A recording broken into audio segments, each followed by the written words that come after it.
Starting!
Greetings, one and all, to the most cursed, most cringiest corner of the internet.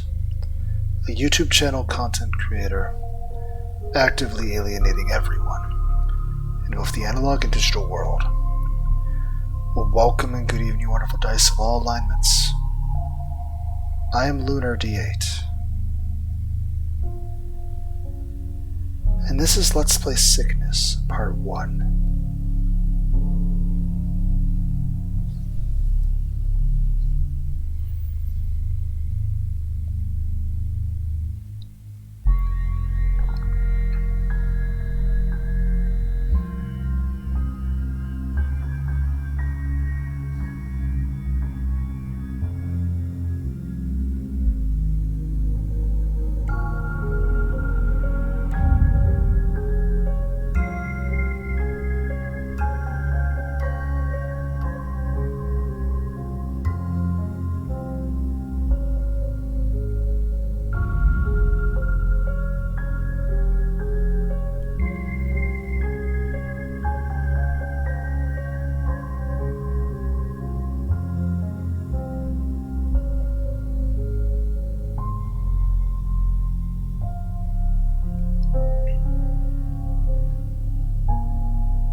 although sickness is littered with both comedy and romance, and illustrates many undesirable scenarios in a lighthearted manner, this game does contain adult themes. Some are limited to specific routes, decisions, and can easily be avoided, whereas others are not optional. These themes include, but are not limited to, violence, murder, sexual references, references to drug use, incest, easily avoidable, mental illness, coarse language, and other themes of a similar nature. If you are uncomfortable with such themes, please consider whether or not you wish to continue. If you choose to proceed, you will not be warned again.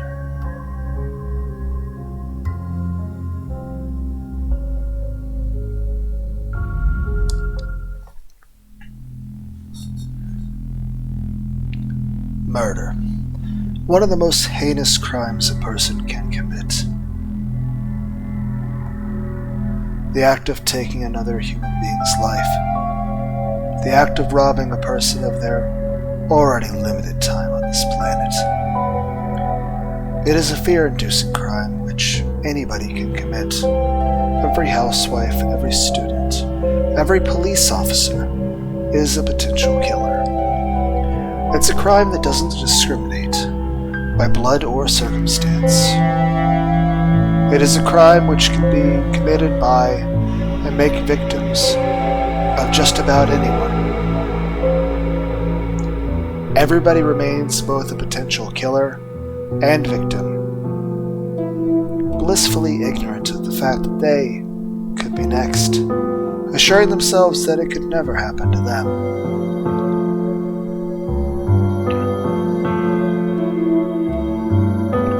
And so, as a result of that naivete, those very people never see it coming. Though the scene before me may seem horrific, in this case, as with so many others, there was no great story behind it. There was no build-up, no resentment between the victim and myself, no mutual hatred that gave us reason to fight. We didn't spend years at each other's throat. We had never fought before, and neither one of us saw this coming. In reality, this is a simple result of a simple, common scenario, one we've all heard of before. Penny-pinching employer, a bankrupt employee, and a denied paycheck. Truly, there was nothing special about this encounter. My boss didn't taunt me or attempt to exacerbate the situation. He didn't fire me, insult me, or do anything to tempt fate. If anything, I'm the one who made things worse. Rather than try to reason with him, I lashed out, beating the pompous man in front of me to a bloody pulp. I knew it wouldn't accomplish anything. I knew attacking him wouldn't get me my money. I needed to punish him. That's right. As self-righteous as it sounds, I couldn't let him get away with what he did. The money that greedy bastard owed me, a pittance to him, was everything to me. It would have fed my sister and I, secured our lease for another month, perhaps even granted us a brief respite from the hell we're currently living. It was a shining beacon in our otherwise miserable lives, a way to ensure our survival during such a trying, stressful time. But because of that narcissist's whim, all hope I had of repairing my broken life vanished. He would deny me shelter, food, comfort, and for what? New seats for his car? A fancy watch? A new TV? And so, staring this injustice in the face, hearing firsthand how little my life meant to him. I snapped, of course as fit as it may seem, to reciprocate his indifference to my life by taking his. Doing so was never my intention. True, I wanted to kill him. I wanted to make him suffer for belittling my life, for denying me even a moment of peace. But I realized then, as I can clearly see now, that lashing out wouldn't solve anything. So why did I do it? Why would I resort to this? Why would I deliberately choose this no-win situation? If I were to commit a criminal act, why resort to violence rather than theft? If this were truly about my wages, why seek revenge rather than alternative means of compensation? Unfortunately, there is only one answer I can give, in which I am confident.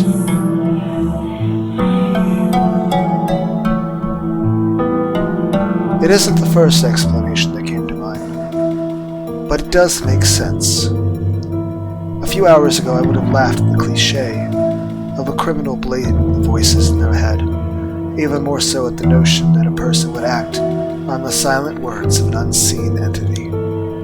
However, as evidenced by the corpse at my feet, those words aren't so easy to ignore.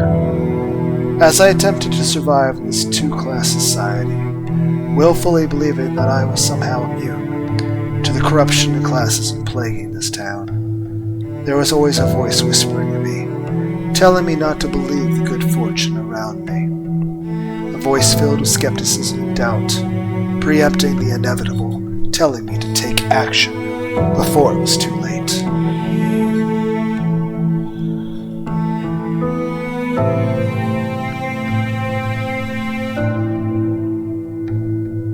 That was my first mistake. I ignored the benevolent advice offered to me. The predictions now shown to be accurate. The good faith I received from someone asking for nothing in return. When it told me to stay in school and live with a guardian. When it told me to seek work elsewhere. When it told me to look for a home somewhere safer. I didn't listen. Every step of the way I fought against the sound, logical advice it offered. If anything, I made a point of doing the opposite of what the voice told me to do. Or at least,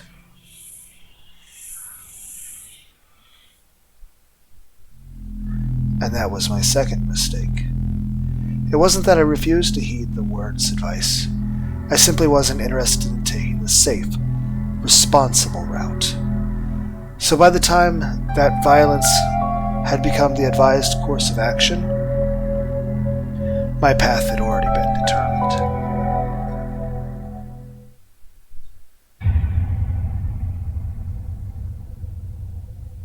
Chapter 1. A New Life. Monday evening, September 5th. Less than half an hour ago in this very room, I committed a serious crime. A very violent crime. The kind of crime for which people go to prison without any hope of ever leaving. I lost control of myself, attacked my boss, and without a doubt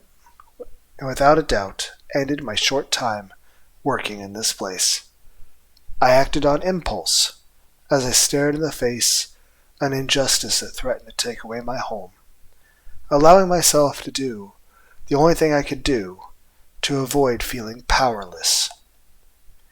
But as the adrenaline wore off and the tension cooled, I soon realized my mistake. I saw clearly the fresh corpse at my feet, the stained carpet beneath it, and the bloody hands responsible for everything before me. And so I stared at my own handiwork, accepted the gravity of the situation before me, and took immediate steps towards regaining control once more. You know, when you called me here, I figured you need my help with something not strictly legal, but this? So, my man, you have outdone yourself. You really do have a bright future ahead of you. Unfortunately, given my dire situation, my options were quite limited. Staring an imminent prison sentence in the face, I called upon Marcus, a co-worker of mine.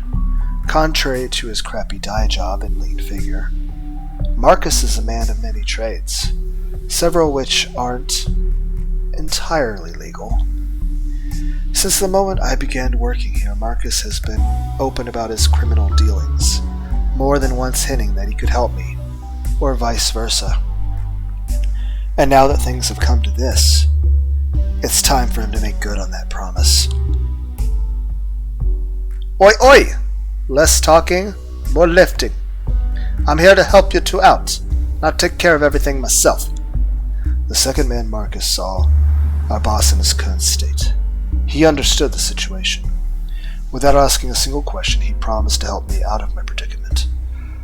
Thereafter, calling a man whom I'd never met before, and surely enough, upon seeing our boss's corpse, the stranger smiled to himself and grabbed Mr. Madhu's legs, dragging his body into the doorway before requesting assistance.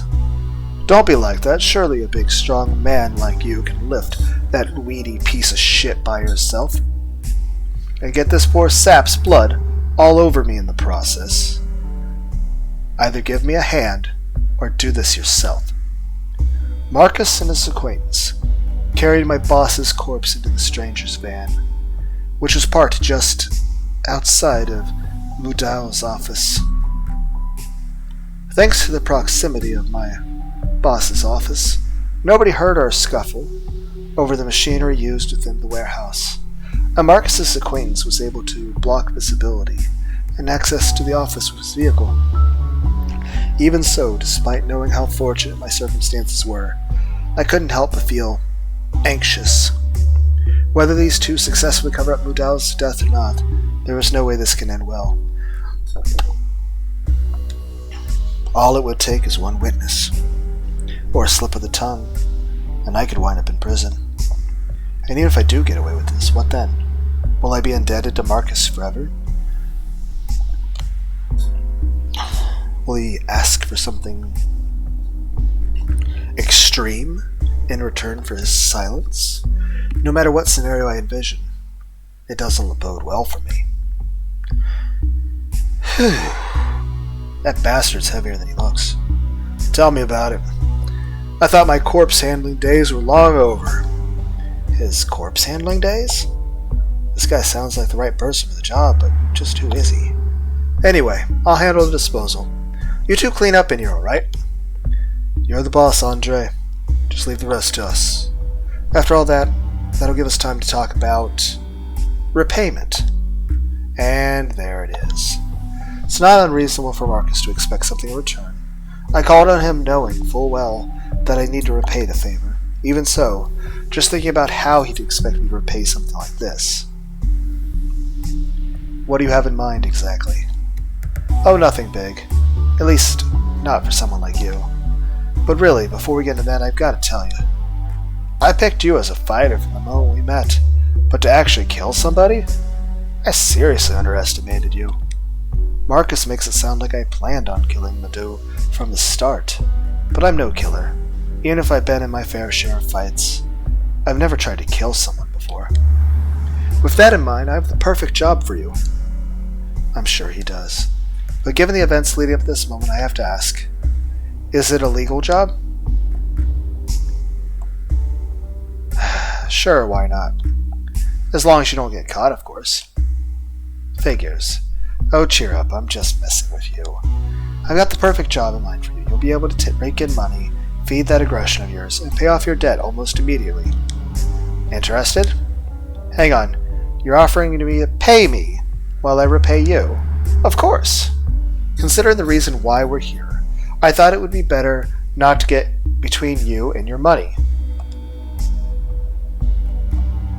Whatever the case, what kind of job are we talking about?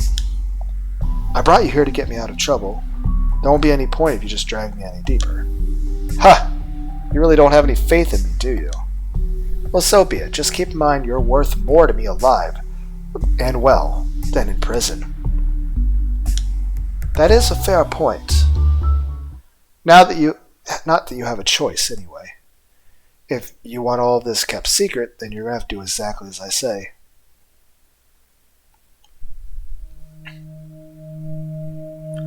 Richmond, a town riddled with crime and corruption. Richmond is a vast town, a collection of smaller districts, each varying significantly in terms of wealth, ethnicity, and population density. Large enough to entrap millions of everyday citizens, yet dense enough to suffocate any who dare reside in. It's a complicated town, misunderstood even by those living within its walls. But beyond the size and scope of this town, there is one aspect which stands out above all others: its concentration of wealth. This is a town wherein the wealthy flock together, creating their own small utopia. They build up selective parts of the city, sculpt the law to their liking, and generally get away with whatever their bank balance will allow. The end result has been the creation of a state-sized town comprised of countless districts, varying from wealthy suburbs filled with hospitals and schools to those lacking even phone lines. Put simply, this is a two-class society, heavily favoring the rich. As someone living in a wealthy suburb while working among the poor, I'm fairly familiar with both sides in this city. Thanks to those who cling to every cent labor can be commissioned for the next to nothing, making Richmond a surprisingly cheap place to live. Public transport is constant, resources are plentiful, infrastructure is abundant, and the town keeps growing.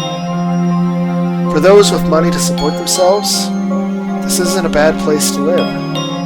On the other hand, with so much competition for work, most residents have no choice but to accept whatever work they can, and to slave away for as little as necessary. Slave wages are standard practice. Workplace safety laws don't apply, and it's every man for himself. For anyone without a white-collar job, this town is hell. And with mere weeks left on our lease, it won't be long before my sister and I experience that hell for ourselves. Of course, looking back over our lives to this point, I can't really complain. Before our parents passed away, Sarah and I lived sheltered, easy lives, never worrying for a second about housework and finances. We lived good lives in a safe neighborhood. We attended an adequate school, ate healthily, and were never far away from medical help. So now, even with all that being stripped away, we're still better off than most others in our situation. Or at least we would be, if I hadn't just single-handedly destroyed our new lives. No matter what excuse I give, whether I blame my boss's penny pinching, the foreign anger I felt surging through my body, or merely my desperate need for cash, it doesn't change the fact that I killed a man. Even so, I don't feel guilty. I barely even regret the loss of life. If anything, it was the most fun I've had in months. A single moment of pure bliss, taking me away from the harsh reality of my new life. Rather, what's eating away at me now is the imminent aftermath. Thanks to my selfish act of revenge and self-indulgence, I now have to explain to my only family why, after a mere 2 weeks in this house, we'll be forced to move again. Without a stable source of income, we won't be able to live here much longer, and I refuse to allow my sister to be subjected to discrimination and crime that makes this city so unlivable for the poor. But with my only chance of recovery resting in the hands of a friend who essentially blackmailed me into meeting him tonight, I have no illusions of over how this will go. So if my choices are to give Sarah fair warning before her lease expires, or to place my faith in a criminal whom I have known for a mere 2 weeks, then, well, can I even call that a choice? As soon as I entered my temporary home, I noticed a pleasant scent coming from the kitchen. Following my nose, I traced the source of the scent back to the chef of the household, who immediately ran over to my side. "Ah, welcome back. I thought it was about time for you to get home. I've been waiting all afternoon." The young girl waiting for me was Sarah, my twin sister, the only family I have left. Unlike me, Sarah is still in school, so she's still been getting home a few hours earlier than I have lately, giving her ample time to take care of household chores. Kind, gentle, dependable, smart, Sarah is the image of the ideal little sister, one without whom I'd never have made this far. I'm not that late, am I?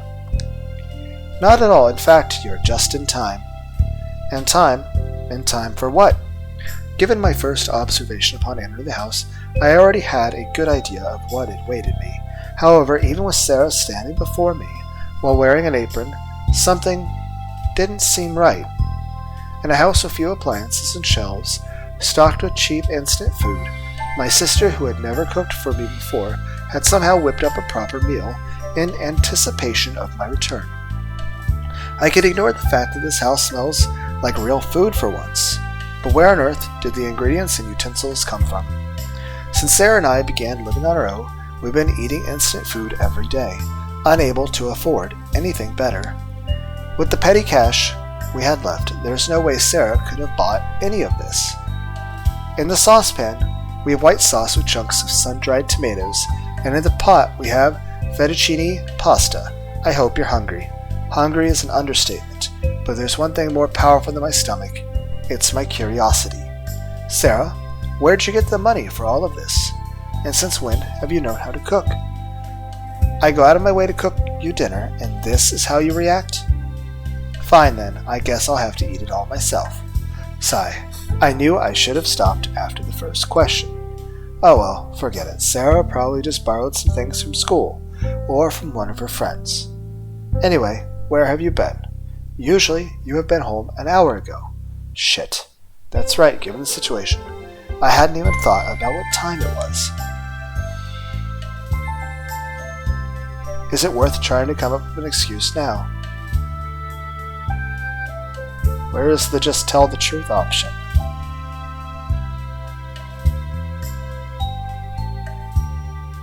Aren't these the same thing?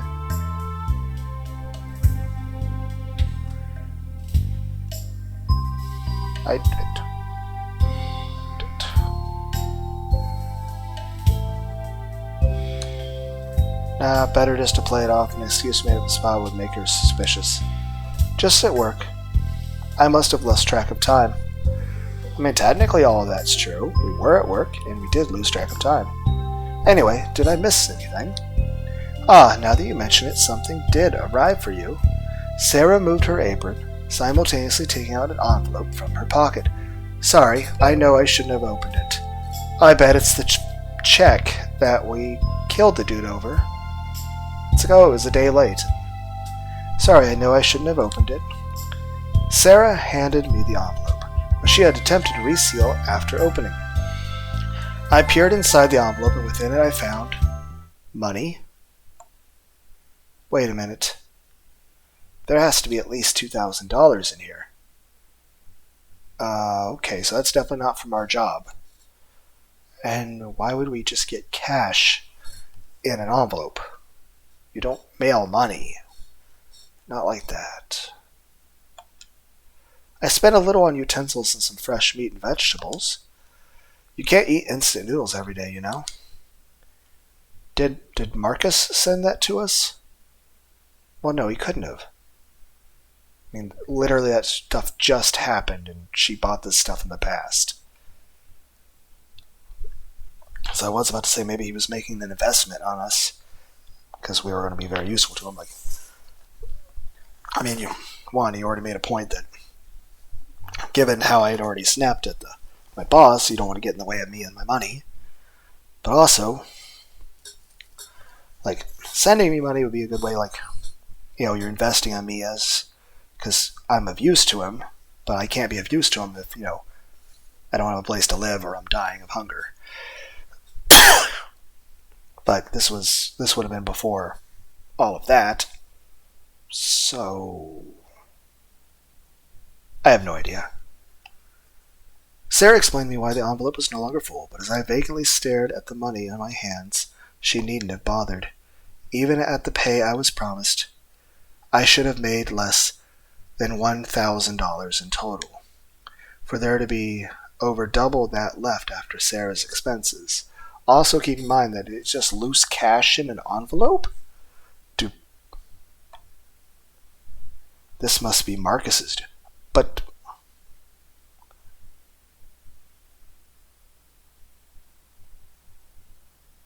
we must have killed him like really at the start of the day.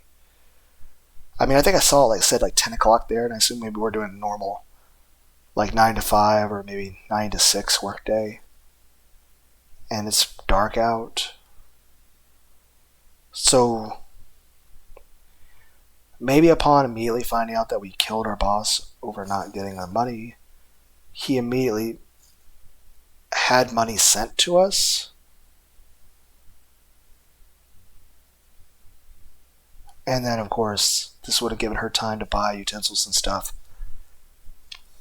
with hours to spare before I'd even get home, even at a normal time.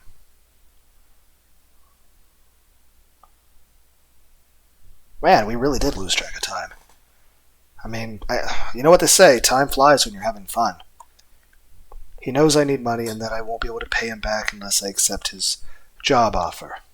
Furthermore, Marcus sent the money straight to my sister, eliminating the possibility of me refusing or returning the money.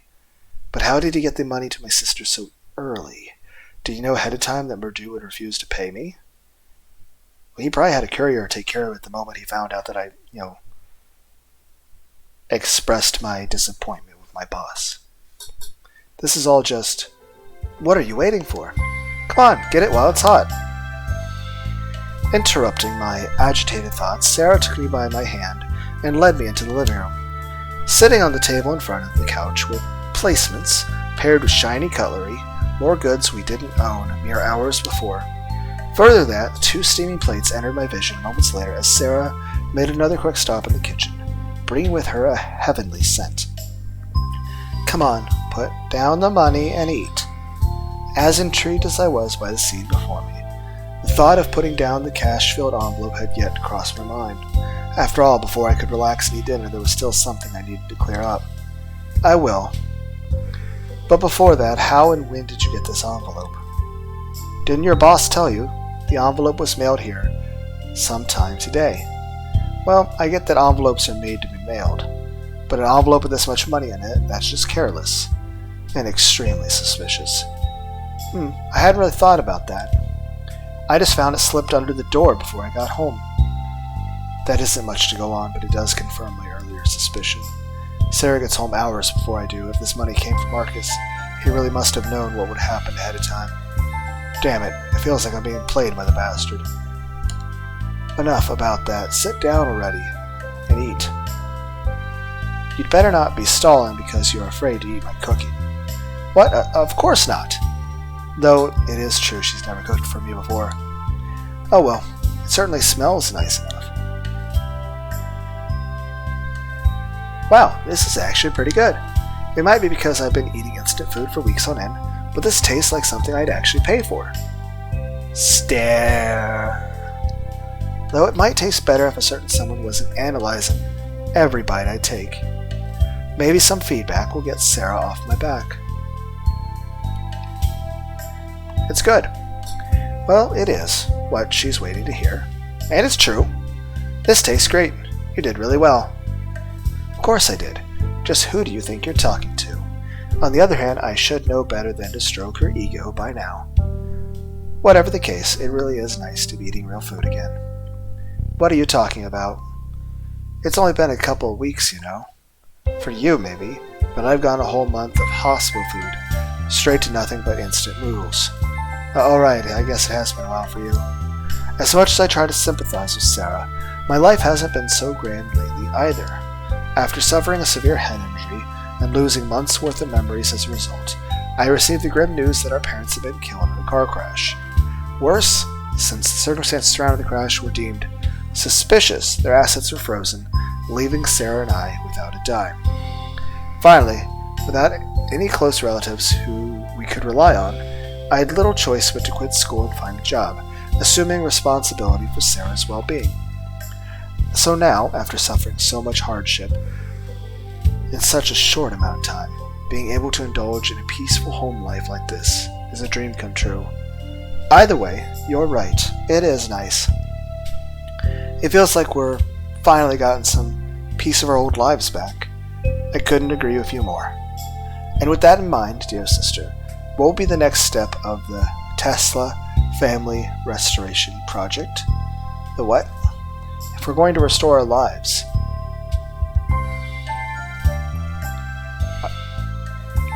Is our last name Tesla? Okay. Restore our lives to what they were. We need to plan out what we're going to do. What's next? A car? A bigger TV? A live-in maid? Like I'd let you get a live-in maid, you pervert. But you do have a point. We should have some kind of plan to manage from now on. What do we need next? There are a lot of things still missing from this house. The facility's working, we have minor luxuries like a television and refrigerator, but it's still far away off from feeling like a home. It's not something we need to figure out right now. Just give it some thought. Right. I shouldn't get too excited about spending money we don't even have yet. Besides, we should be going to bed anyway, so... Right. We should get a second bed. Huh? I mean, even if there's only one bedroom in this house, there's still room for another bed. Where were we sleeping before? This is... How is it, like, how tiny is this house? How is there only one... This looked like a really big house from the outside. I mean, the picture from the outside looked like it was a 3-bedroom. This, how... I mean... I guess it's like a reverse TARDIS. It's smaller on the inside. The way we wouldn't need to share anymore. I'm sure many people would get the wrong idea if I said that I sleep with my sister. But there's really nothing dubious at play here. This house only has a single bedroom, and until now we couldn't afford a second bed. Furthermore, when I suggested I take the couch, Sarah insisted I needed to sleep properly for work, and I could tell that she didn't want to be left alone in an unfamiliar house. Given the situation, I'd say our decision was correct. That's a waste of money. It is? But don't you want a bed of your own again? I mean, surely you're sick of... Focus on things we need, not things we want. Besides, it's getting late. We should think about it tomorrow. Huh. I guess my idea wasn't as bright as I thought. Maybe Sarah isn't ready to sleep alone yet, after all. Regardless, Sarah was right about one thing. We shouldn't get too excited about spending money we don't even have yet. I should have told Sarah where that money came from, and that there might not be any future payments like it. But I let the atmosphere go to my head, afraid to break the mood. For the first time since our parents died, Sarah was happy, and if tonight pans out, I'd be satisfied with merely prolonging her happiness, even just temporarily. After taking a shower and storing my earnings, I retreated to the bedroom for a few hours of sleep. Sarah fell asleep by my side, tightly clinging to my torso, greedily stealing my body heat until I lost consciousness. Why do we have a picture of a sailboat on the wall? Unfortunately, as nice as a peaceful, relaxing night and a warm bed sounds, tonight that pleasure will be short-lived. Whatever Marcus has planned, midnight is the deadline he gave me, and I don't plan on being late. Midnight meetings and corpse handling aside, the fact of the matter is that Marcus has already compensated me for work not yet done, and not to mention the promise of more to come.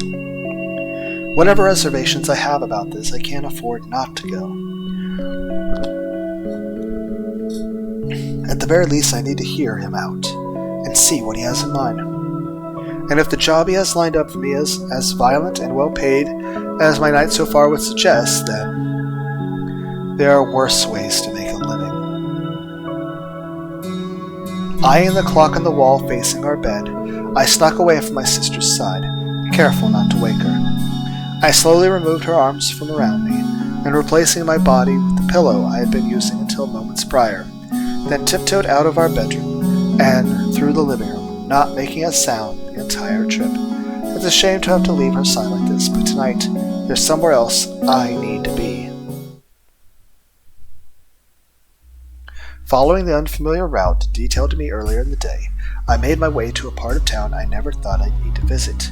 Among the many districts of Richmond, there is one of the poorest, and definitely not a good place to be at this time of night. There's no police presence to speak of, and most of the stores are closed or abandoned.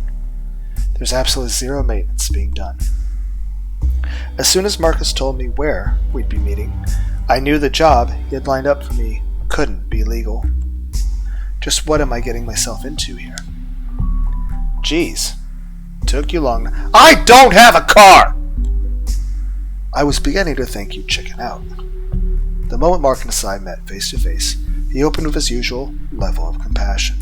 Chickened out of what? I don't even know why I'm here.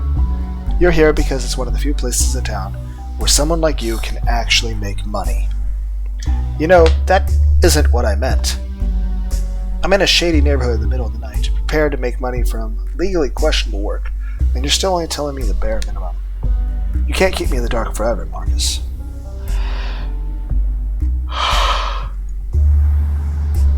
Yeah, I guess you're right. But really, relax already. It's honest work, I assure you. In this part of town, this late at night, I doubt it. Alright, so what now? Just follow me, you'll understand soon enough. Marcus turned around and walked to the side entrance of the building, adjoining the park lot. He removed a keyring from his pocket and unlocked a steel-framed door, turning back for a moment to smirk, as though daring me to follow him. And so I did. Following right behind Marcus, I entered the dreary building, immediately confronted by a dusty staircase within. The path before us was dark, dirty, and every bit as airy as one would think a midnight stroll in an unsavory neighborhood would be. Despite that, the staircase appeared to be maintained, or at least not dilapidated. Moreover, albeit faint, I could definitely see light coming from below.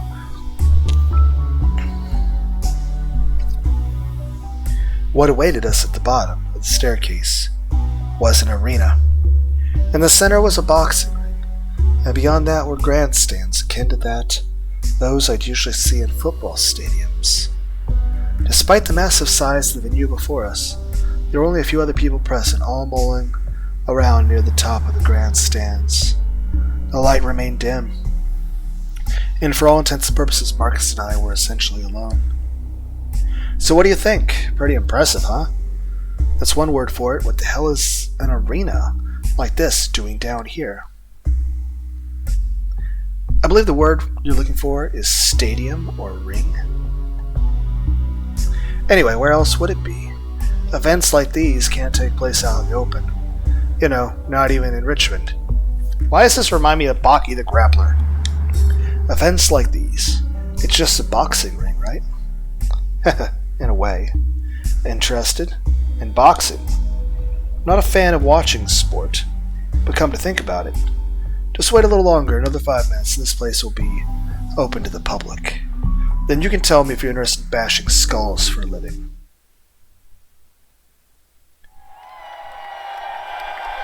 While Marcus and I hung around the bottom of the dark stairwell, an entrance apparently reserved for staff spectators began to storm in from between the grandstands. Hundreds, if not thousands, of spectators flooded the grandstands, soon filling the arena which had been empty only minutes ago. The grandstands were filled, the ring gained fighters, and best of all, the betting began. Holy crap! Look at all that money!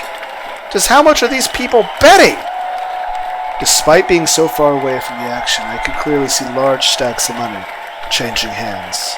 Spectators practically threw money at the staff, taking bets, growing all the more excited as the fighters for the first match began warming up. Figures you jump straight to that. Yes, there is that side of the business, and yes, a lucky man can make himself a small fortune down here. But competing is where the real money is. And there aren't any rules against betting on yourself either. So let me ask you again. Are you interested? Interested in that kind of money? Absolutely. But as far as competing goes, Marcus does have a point. If I learned how to fight professionally and proceeded to bet on myself, I could make a lot of money.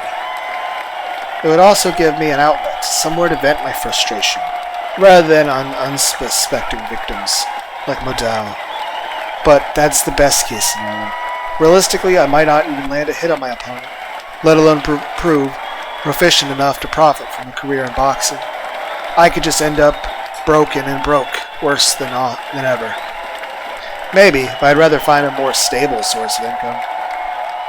Your loss. But if that's how you feel, then I suggest you set your sights on the man above the grandstand to your left. Despite our poor vantage point, I did as Marcus suggested, and gazed toward the grandstand to the left of the boxing ring. Above the grandstand was a glass panel, a viewing booth, with a single shadow being cast from within. Behind the bulletproof glass is the owner of the fine establishment, Mr. Karasu. Impress him and you can make a comfortable living without ever setting foot inside the ring. Now that is worth noting. A place like this must rake it in.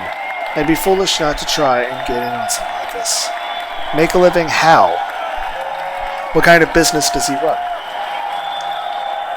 Forget I said anything. Let's just make a silly bet between friends, okay? Who do you think will win this next match? Macho Man or the little Jap?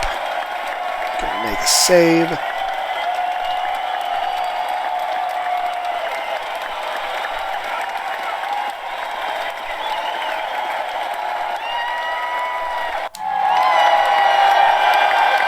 With both fighters for the next match already center stage, I could clearly see who Marcus was referring to.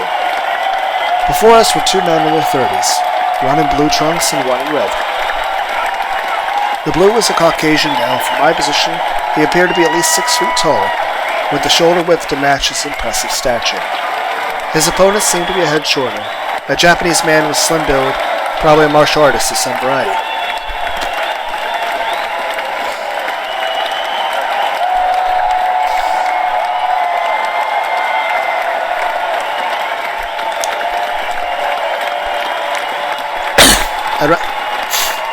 I'd rather not make a bet with Marcus, but I guess it can't hurt if there aren't any stakes. Alright then. I guess Macho Man is mine. When our bets being placed, neither one of us said a word as we waited for the match to begin. If we wanted to talk, it took long enough to concentrate, simply observe from a distance, let us speak.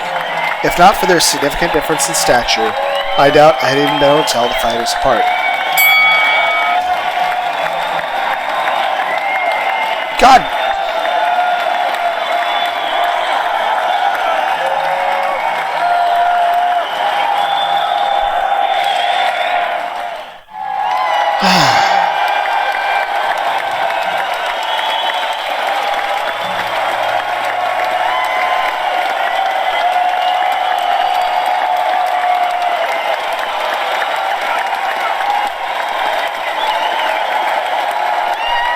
In a split second, the massive Caucasian swept his opponent's legs, sending him to the floor. He then threw his legs around the Japanese man's arm, pushing its elbow as a lever it threatened to snap. The Japanese man cried out in pain, his arm bent backwards at the elbow.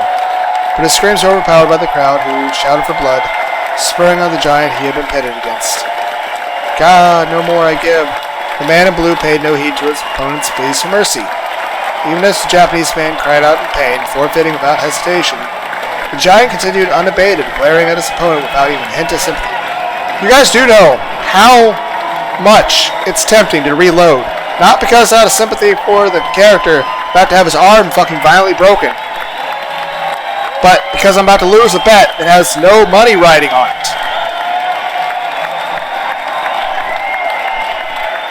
You just reload so I win. But we're not doing that. Despite how overwhelming one side of the fight proved to be, the crowd continued to cheer, seeming more interested in seeing blood than a match, and so in response to their lust for violence, the Caucasian man happily carried out his job.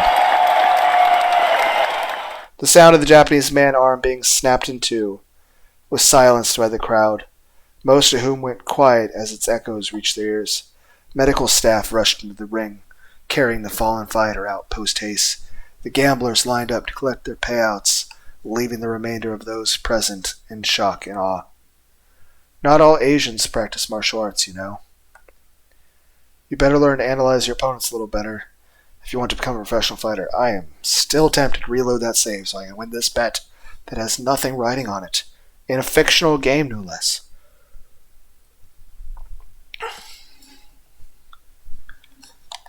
Marcus tried to speak to me, but whatever he had to say, I wasn't interested. Even after the match had ended, my mind was in the ring, replaying the scene that had transpired mere moments ago. I could feel the blood drain from my face even before the decisive moment, at which point there wasn't even a single hair on my body not standing on end. Marcus dragged me here with promises of money, making it sound like my worries were over. A legal job, one in which I could act violently and make money from doing so. Boxing fit that description, and for a moment there, I could even see myself wearing boxing gloves and trunks, duking it out like Hajime no Ippo and some other money-hungry athlete. But what I just saw, whatever it was, that's not happening. Marcus can't possibly expect me to get in the ring like that, getting my legs broken for his boss's sadistic amusement. I may be desperate, but no sum of money is worth that. After the last of the spectators and staff members had left the stadium, only two figures lingered in the underground lair. Hidden behind thick glass, watching over the match from afar, the duo began to wind down as the night's festivities came to a close. What a night. I can't remember the last time I watched a fight live. Were they always this gruesome? The pairing's usually more balanced. There's no profit in matches with obvious outcomes after all. Usually. As in, not tonight? Do you have to ask? You specifically requested I skew the pairings so the different weight classes would fight one another. I did. That doesn't sound like me. Well, you didn't put it quite like that. You wanted to find someone lean, fast, and strong, right? Someone who could punch above their weight class. Ah, right. But isn't this selection method a little counterproductive? Why are you asking me? It was your idea. Oh, I see. Well, scratch that. There has to be a less costly method, right? Ha, yes, sir. I'll start spreading word that we're recruiting, and I'll keep your criteria in mind. No, you can't pin this one on me. It's your criteria, sigh. I wouldn't have a clue what to look for. Very well. I'll pass along my criteria, and expand the recruitment drive to include your younger fighters. Even then, it might take a while finding someone capable. It's only half the battle. The real challenge is finding someone who's not only emotionally and mentally stable, but also desperate for money. And ruthless enough to kill for it.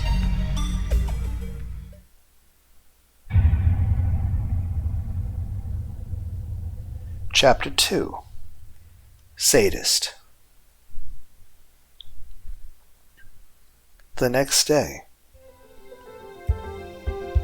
Tuesday morning, September 6th. Clinging onto the covers as best I could, I savored the residual warmth of my favorite place in the world. Small though it may be, the bed in which I lay is the one place I can rest my weary body after a long day of work. Come on already. It's hard to wake up once I fall asleep, but the length of time I usually sleep for is surprisingly short. 6 hours is more than enough on an average night. Any more than that and I would start to feel tired again. Even so, awake or asleep, I do love to just lay in bed, amassing warmth as the outside world tries to take me away. If you don't get up soon, you're going to be late. And by the outside world, I of course mean my sister. Even if I did get up as she wants, what would I be late for? It's not like I have a job to go to. Get out of bed, damn it! Pull on those sheets all you want, sis. You can't take them away from me. Nap time. Just want to go to sleep and never wake up. Sleep a little longer. And why shouldn't I? It's not like I have anything else to do today. I'll just lay here and doze off. Oi! Don't ignore me! Doze off. Get up, damn it!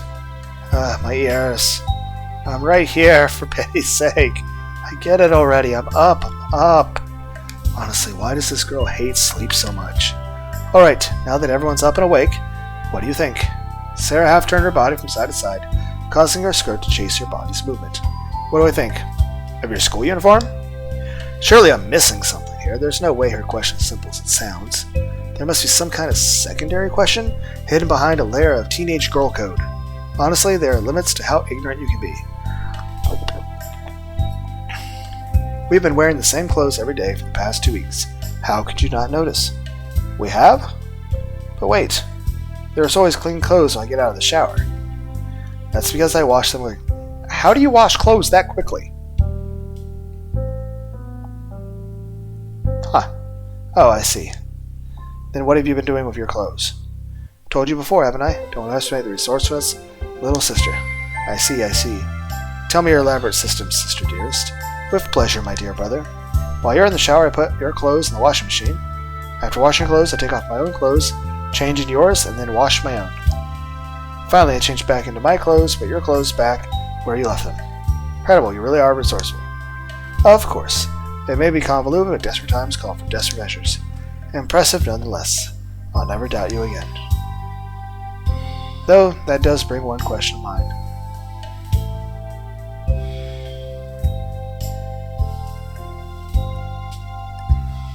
I guess we really did only bring the bare essentials when we left home. Sarah brought her school gear. I brought money for food. I can't believe we're that low in supplies. We did get in quite a situation. But that's now been rectified by yours truly. Sarah swung over the wardrobe and displayed an array of outfits, all brand new and still bearing the original tags. She must have done more shopping yesterday than I thought. Either that or I woke up even later than usual. So, what do you think? Sarah once again turned side to side, causing her skirt to chase her body. You're really something. Even our school uniforms look good on you.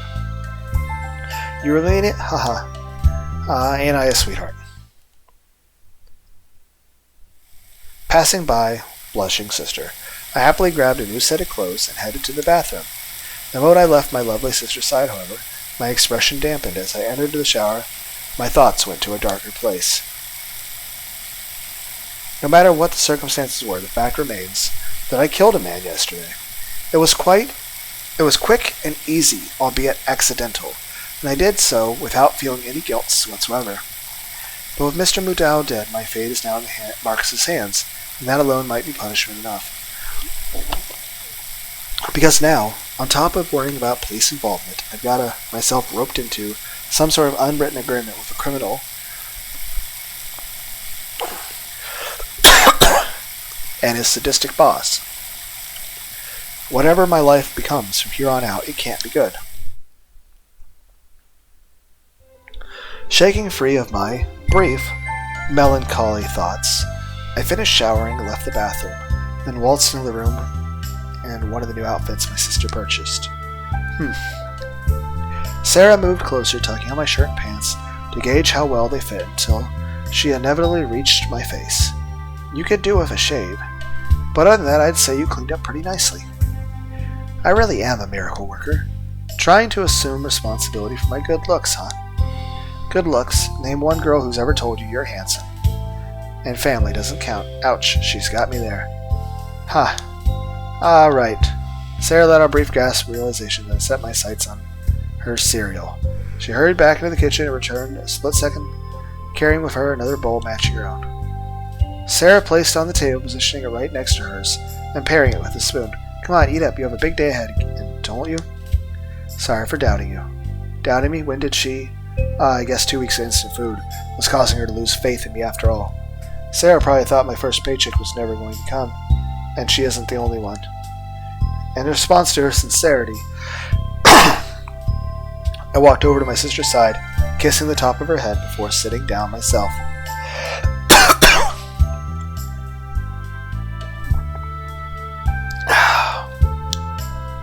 Don't worry about it. It's in the past now.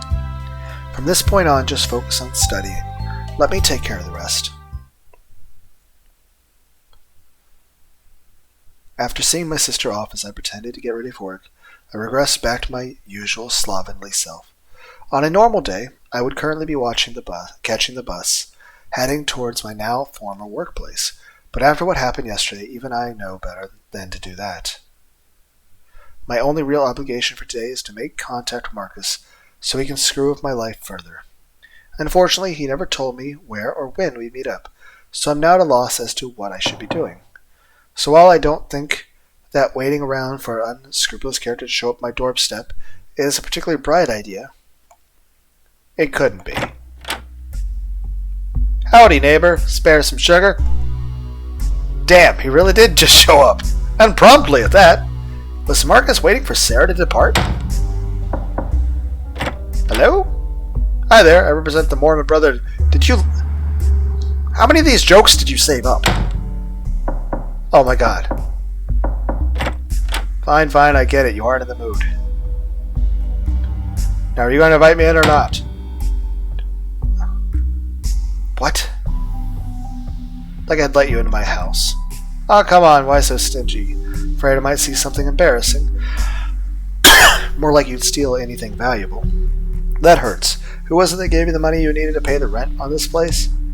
The mailman, from what I hear? Oh, so now you're in the mood to joke around. Whatever, we're going for a little drive. A drive? Is this related to the work you have lined up for me? You could say that, but today the only work you'll be doing is hitting the gym.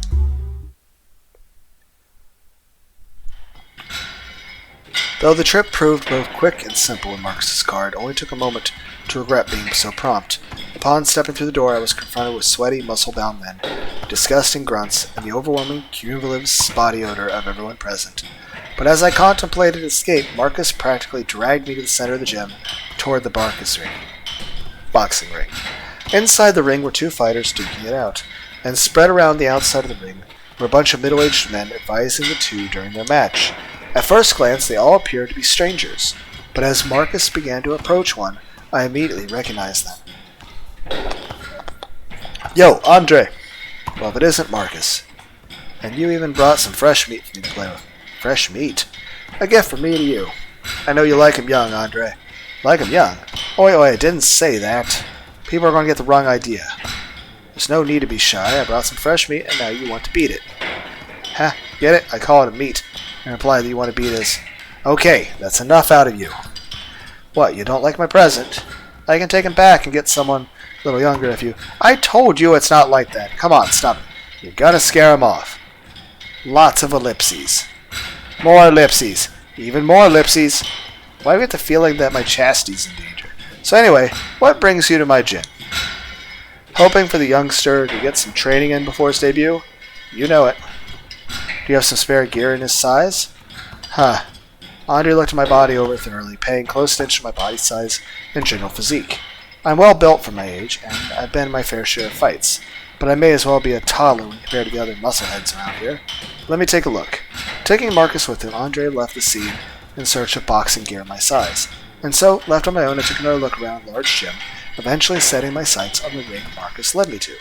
Two young men in their 20s danced around one another, occasionally trading blows, before quickly retreating. They wore padded gloves, fought with their fists, and seemed bereft of any malicious intent towards one another. Real boxers. No ill will towards one another, no intention of doing irreparable damage, no bloodlust. Just two athletes trying to prove themselves to an audience. Is it too late for me to turn this around? I'm sure I'd be much better at boxing than underground MMA fighting, and it's not like I wouldn't be able to pay Marcus back. It may not be as lucrative, but I'm sure boxers make a living from what they do.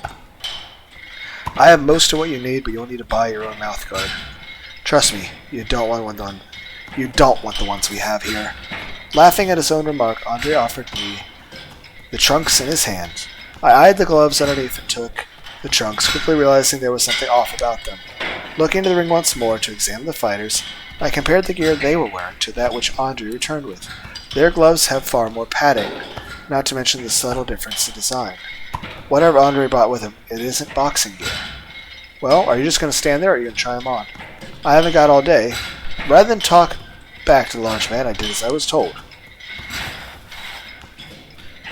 After removing the clothes Sarah picked out for me, I cast aside my shoes and put on the gear Andre brought back. Marcus started to tie up my gloves and the last piece of my new outfit, and that was when I finally spoke up. These don't look like boxing gloves. Ha ha ha ha. Heh. Marcus and Andre looked at one another for a moment before breaking into laughter again. Like I didn't already have bad enough feeling about this. Astute observation, son. I'm sure if you were to hear to box, that would be a genuine concern. Boxing? That's a good one. Come on now. You know full well why you're here. Don't try to deny the inevitable. Smiling to himself as he worked, Marcus finished lacing the gloves and picked my clothes up off the floor. Before I could protest, Andre escorted me into the ring. Andre sent me to the corner, ring taking opposite corner himself. You two are going to be doing some one-sided sparring today. Suo, you do all the punching, Andre will just dodge and absorb the hits. Sounds good to me. Just like a real boxing match, no leg breaking, no dangerous locks, just jab after jab. Marcus rang the bell, watching with anticipation as Andre and I met in the middle of the ring. Yeah, I think the biggest problem with boxing is it's very easy for a person to break their hands.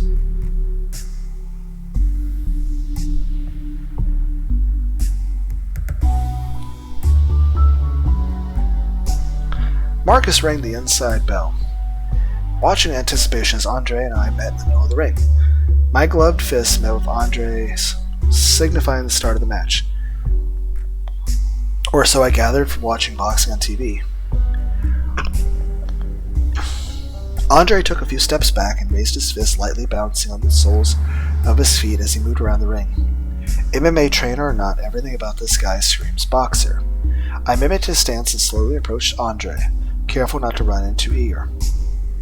Since this is training for a real boxing match, I guess I should try to emulate the experience as closely as possible. Quickly closing the gap between us, I propelled my fist forward, reinforced by as much of my body weight as I could throw. In response, Andre dodged quickly and effortlessly, making it seem as though I was moving in slow motion. Andre turned to the side, completely avoiding my punch, while taking out both of my legs with one of his. I twisted my body and fell and landed on my ass, immediately writhing in pain from the unexpected impact. Your recoil knocked you off balance and you wound up on your ass. You aren't going to let that stop you, right? Recoil? In the form of a leg sweep? What a load of crap. Oh well, time for round 2. I jumped straight back onto my feet, ready to continue. No sooner had I risen to my feet than I found myself back on my ass, the pain from before only intensifying. Whoa, what the hell? What kind of recoil strikes back before the fighter? Rather than answer my question, Andre simply laughed at the aggression I displayed. They're trying to piss me off, that's the point. The idea is that I lashed out in anger at my boss, and they know that the best way to get me to actually fight is they're trying to make me angry. That's the goal. They want to see that kind of aggression out of me. This is going nowhere. The second I rise to my feet, he's going to pull that same banana maneuver. But not if I can help it. I slowly moved from my ass to my knees, rising to my feet in increments. Andre moved in swiftly, attempting the same leg sweep a third time. Too predictable. Quickly dropping myself to the floor, I used my own legs to take out Andre's remaining foot. This time around, Andre found himself with his ass instead of me. I jumped to my feet and bounced around, taunting the fallen giant. You're a fast learner, kid, I'll give you that. Proceeding in the same manner I had, Andre slowly rose to feet, while keeping his torso close to his knees. On his feet once more, Andre quickly edged his way over to my side. I tried to jab him, unintentionally giving Andre the opening. He was no doubt expecting. Andre took hold of my arm and swept both my legs once before retreating. When did this become a game of footsies? I'll never get my money back at this rate. After hours of getting battered, working out, and taking pointers how to fight, my training ended at last. For all my efforts, my tailbone now feels like it's broken, and my legs are ready to buckle at a moment's notice. Maybe I should have accepted Marcus's offer of a lift home. Working for Mr. Madhu may have been tiring, but moving furniture can't compare to getting beaten down for hours on end. Ah, there you are. Welcome back. Immediately lifting my spirits, the first sight to grace my eyes upon entering the kitchen was the smiling face of my sister. Good evening. Are you hungry? Dinner should be ready in a minute. As happy as I am about the offer, I don't think I could eat right now if I tried. I'd probably just throw it back up. No, I think I'll go to Beth first. Okay. I'm sorry, Sarah. As much as I want to sit down and relax by your side, I know full well that preparation is in order. I gasped as the first set of clean clothes that I could get my hands on and made my way to the bathroom. Locking the door behind me, I exposed my battered body to the cabinet mirror, ready to assess the damage I had sustained while training. Judging from my torso, my body endured more than I dared to imagine. I've been painted a nice mix of blue, red, and black, leaving only my arms and face yet untouched. Opening the medicine cabinet in desperation, I searched for something to help clear up the bruising, though I didn't actually expect to find anything. Once again, I found myself happy to be wrong. Inside there were bits of miscellaneous healing aids scattered throughout the cabinet: bandages, band-aids, painkillers, and a small tin of bruise ointment, brand new and sealed. I held the small tin of bruise ointment in my hand, almost shedding a tear as I sighed in gratitude. I don't know how I'd get by without you, Sarah. After taking a quick shower, I applied ointment to all the bruises that I could reach. The cabinet mirror revealed multiple bruises covering my back, but I knew better than to ask Sarah for help. Bruising on my legs and arms is nothing new, due to the nature of my job. Sarah thinks I still work. But bruises on my back? They aren't something my job could easily explain. If I'm going to treat my body properly, I'll need to... Oh, crap. Is my blood pressure giving out?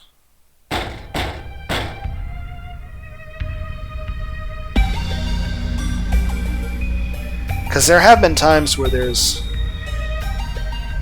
The best way to put it is, if you're in too much physical pain or too much stress, you can...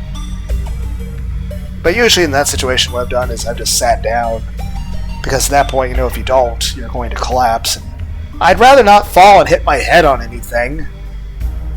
If I'm going to pass out, and I don't want to black out and hit my head on something, at least if I can sit down, I'm not going to get hurt. It's open. Bald man. Sorry to intrude, sir. Not at all. I've been cooped up in here all day, bored out of my mind. I could use the company. So what brings you down here? Good news, I hope. No real news to speak of, I'm afraid. I'm just here to report in. Yeah, that's boring. In that case, you're supposed to report to Sai, you know that? I know, sir, and I have, however... Sir, it's about this recruitment drive. Oh, what about it? I just don't understand. I get that you want to replace our recently misplaced comrades, but the rest of us are more than capable of filling in for them. Furthermore, Sai's criteria is none of your concern. Kane, I appreciate the company, but quite frankly, the matter does not concern you. Get back to work before I tell Sai about your meddling. Yes, sir. Good grief, I don't have enough to worry about without insubordination. I hope Sai finds someone appropriate soon. After all, this is one deadline I can't afford to miss. After almost losing consciousness, and soon after throwing up in the sink, I felt a surge from the bottom of my stomach. Whether it was the cause of my near collapse or simply a result of it, I knew one thing for certain. It was the same feeling that welled up within me before I killed Mr. Mudau. Just like back then, I felt lightheaded, sick to my stomach, and completely disoriented. Yeah, that's usually what happens before you pass out. I think the best way to describe that is... Sometime, I don't know all the chemicals involved. I can't really remember, but for example, if you have a massive amount of adrenaline started to pump, a lot of your hands and stuff will start to shake a lot. Your breathing will change. And of course, you'll feel a bit of nausea, you'll feel lightheaded, and your vision will alter. Usually that's a sign right before you're going to, collapse and pass out. So, yeah, I'm just saying you don't want to fall and hit your head or anything. So, usually sit down if you can. Or just, deal with it. But eventually, in some situations, you can't force your body to do certain things if it's... Because at the end of the day, sometimes, Your body's just going to react with certain chemical reactions, and it's just like, well, you're going to pass out now.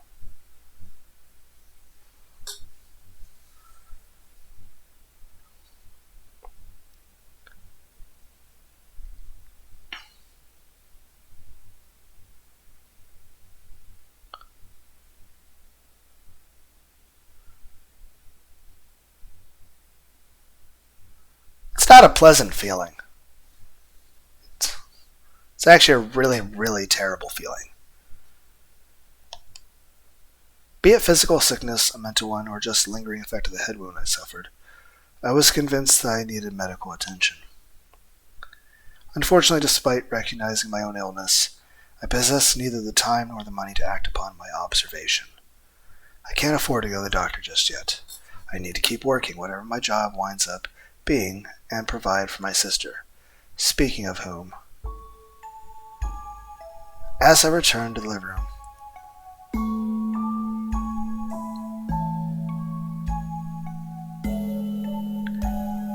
I found Sarah waiting for me, wearing a complicated expression as she did, although her greeting when I returned was enthusiastic as ever. Her energy seemed to deplete in an instant, and even now she doesn't seem too happy. Did she notice the bruises after all? Or is there something else at play here? It took you long enough. I was beginning to think you'd drown. Well, at least she's trying to brighten the mood. Though with Sarah this sullen, that should really be my job. Oh well, at least I didn't ask for help. If Sarah knew why it took so long, she'd be more depressed. So what's for dinner? I almost forgot. Sarah brightened up the moment the words left my mouth. She rushed in the kitchen and threw on a pair of oven mitts and pulled out of the oven what was wanted to hail as her greatest feat to date. Rather than grace the sense of wonderful odor, however, Sarah showered us with cursing and cries of annoyance. I assume it got burnt. No, no, no, damn it! Surprised by Sarah's uncharacteristic frustration, I entered the kitchen myself, immediately assaulted by a foul odor and ample smoke. Sarah removed from the oven a burnt mass of meat, well beyond recognition by this point. This stupid oven is screwed. I followed the instructions my teacher gave me in the letter, but the settings of this damn thing are all wrong. Sarah bordered on tears as she screamed at her burned attempt at dinner. She threw her oven mitts on the floor and clenched her fists, trying to calm down and accept that there was nothing she could do. It's understandable to feel frustrated about that. But that's why it's good to have somebody there to basically be the comfort. I'm like, it's okay. Sue, when are we moving? We can't afford to leave this place right now, right? After having her minor tantrum, Sarah quickly calmed down and jumped straight to my teary pleas. I've thought Sarah was bipolar for a while now, but to get that mad over something as trivial as dinner, and then plead with tears in her eyes a moment later, I just wish her request was one I could actually grant. Sorry, not yet. We need to save up a bit more first. Sarah tried to smile. Okay, so we were all living somewhere else. And then we lost that house, and this is the best we can afford. And now we're about to lose this. Even though we're hoping to get something better. But we're honestly worried we're just going to be homeless. Sarah tried to smile, but her facial muscles wouldn't conform to her will. She simply continued staring at me with her tear-filled eyes, trying her best not to cry.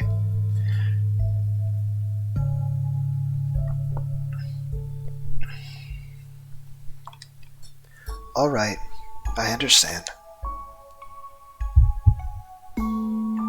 The moment Sarah left my sight, agony took hold of my stomach once again, as if the pain of feeling like the worst brother in the world wasn't enough. But the sensation in my stomach couldn't even compare to the feeling of denying Sarah's modest request, or of seeing her try to endure unknown pain with a smile. My beloved sister, the only family I've left, is suffering once again because I can't provide for her. Sarah doesn't deserve to live in a shithole town like this. We should be living in our parents' estate, attending school without a care in the world, not having to worry about finances or work. I just wish reality was that kind.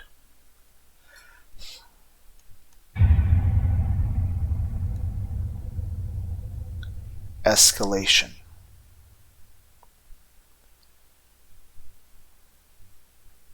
The next day, Wednesday morning, September 7th. After a night of much-needed rest and bitter tears, I woke up with my sister's face still buried in my chest. It had taken considerably longer than usual for her to fall asleep, and completely throwing off our routine. Further drama added to our already complicated lives. Usually I'm the one who stays awake worrying about our future. But last night my body was far too sore to permit such unnecessary extra fatigue. Whatever is going through Sarah's mind, it was enough to force us to switch roles, if only for the night. No matter what excuses she makes, the proof that something is wrong has now soaked the front of my shirt. Dragging my aching body from bed, I softly removed my sister's arms from my chest and headed to the bathroom. I gave my body another brief inspection, eyeing the bruises adorning my torso as I attempted to assess the damage. Wow, that ointment really did the trick. I may be a fast healer, but even I can't make bruises disappear overnight. Some of the bigger ones are still present, and looking far worse than yesterday. But I'm sure they'll be gone in a day or two. Now if only the bruise ointment could fix a broken tailbone. Clearing such concerns from my mind, I headed back to my room and changed into fresh clothes, the kind that aren't soaked in tears. Usually I'd wait for Sarah to leave the room, but since she's still sound asleep, I suppose there's little point. Whatever got into her last night, Sarah's body is already compensating for it. I hope you feel better today, Sarah. You're really worrying me. I racked my brain as I tried to think of all the possible reasons for Sarah's sudden unease, but the only causes I could think of didn't explain her desire to move. If Sarah were simply distraught over her parents' death, moving from one rented house to another wouldn't solve anything. Similarly, if Sarah was having problems in school, she'd want to change schools, not houses. The only thing that would be changed upon moving houses would be the commute itself, which... No, wait a second. I might be onto something there. Sarah catches both a bus and a train to school. That gives her ample time to be affected by the evils of the town. Are other students harassing her? Are strangers approaching her? Is Sarah simply feeling uneasy in this unfamiliar town? Whatever the truth may be, there is unfortunately nothing I can do to help. Not yet, at least. As long as Sarah won't confide in me, I'm already limited in the number of ways I can help. And if moving house is the only way to put her at ease, we'll still have to wait until I have more money. All I can do right now is give her time. I'll let Sarah sleep in, spend the day at home, regain her usual sense of self. And while she's doing that, I'll be tending to problems of my own. With Sarah staying at home, I knew I couldn't afford to wait for Marcus to show up at my house, thus prompting me to make an early escape. I headed to my former workplace, the warehouse in which Mr. Madhu had me moving furniture, assuming that it would be the second place Marcus would think to check, and sure enough, before I could even walk through the gate, the man in question stood in my way. Well, someone's eager this morning. What are you doing here so early? I was almost relieved to hear Marcus's voice greet me, offering a familiar alternative to the rest of my depressing morning. Without work or school, I have nothing to do with my time, and with Sarah as lethargic as I've never seen her, it'll be difficult to lift my spirits. Is it a crime to show up to work early? In my eyes, it is. Even if you were still working here, your shift wouldn't start for another half an hour. It's only 8:30 a.m. Whatever. It's not like I'm planning on making a plan of showing up this early. Still, to think I can't even go to work at the right time without Sarah to send me off. How pathetic. And what about you? You don't start for another half hour yourself. I was waiting for you, of course. My day cannot possibly start until I see your refreshing face. Sorry, I asked. Anyway, we aren't going to start just yet, are we? Though, to be honest, I'm actually a little eager to vent my frustration at the gym. Now, when it comes to bodybuilding, martial arts, and the like, rest is just as important as training.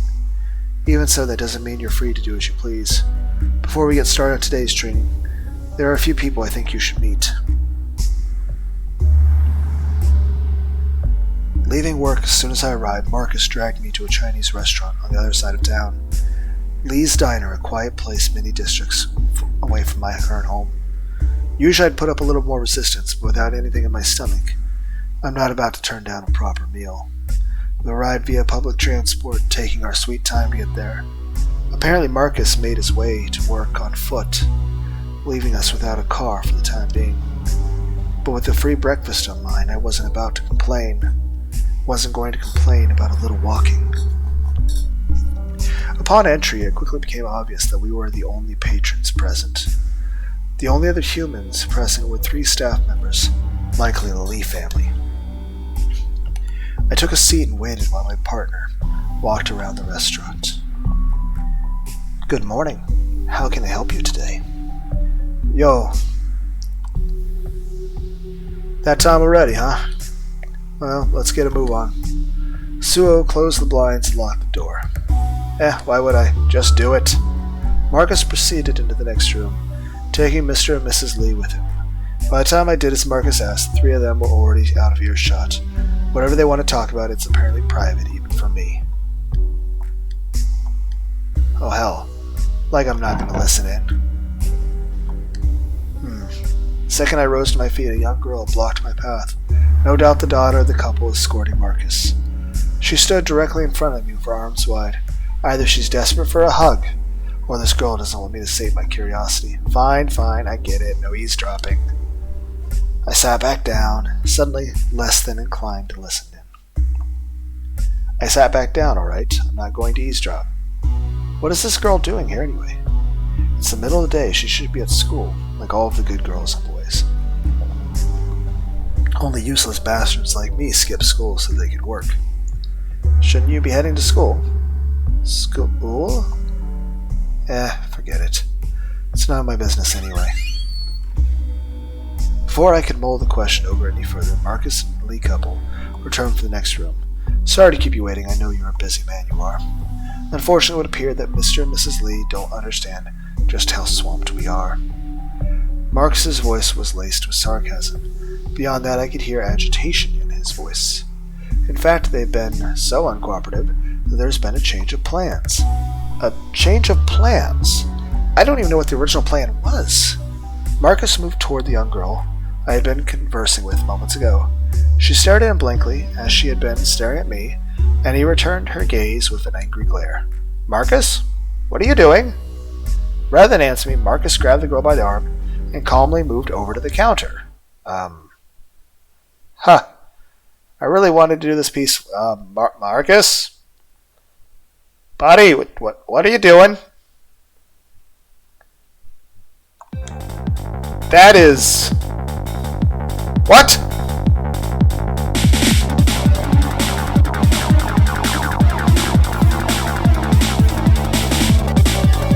Okay.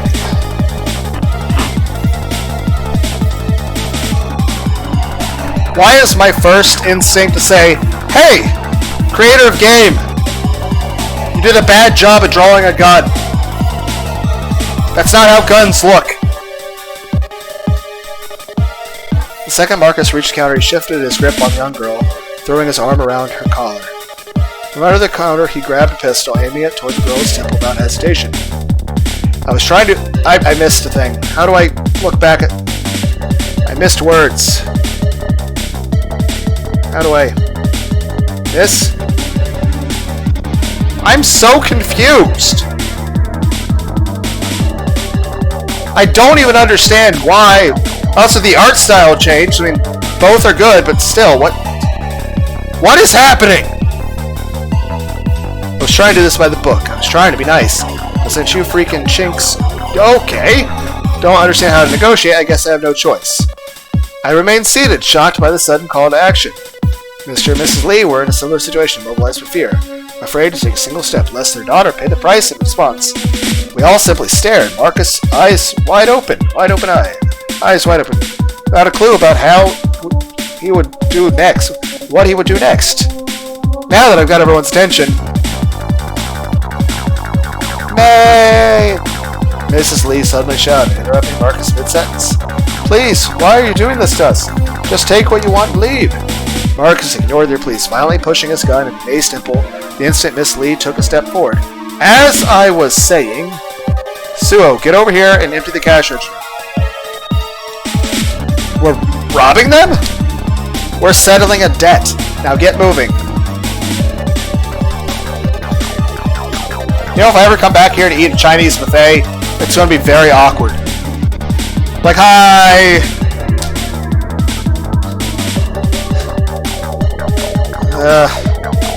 Despite my hesitation, I did as Marcus said.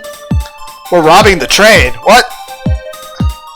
Yes, I'm making a reference to a stand-up comedian.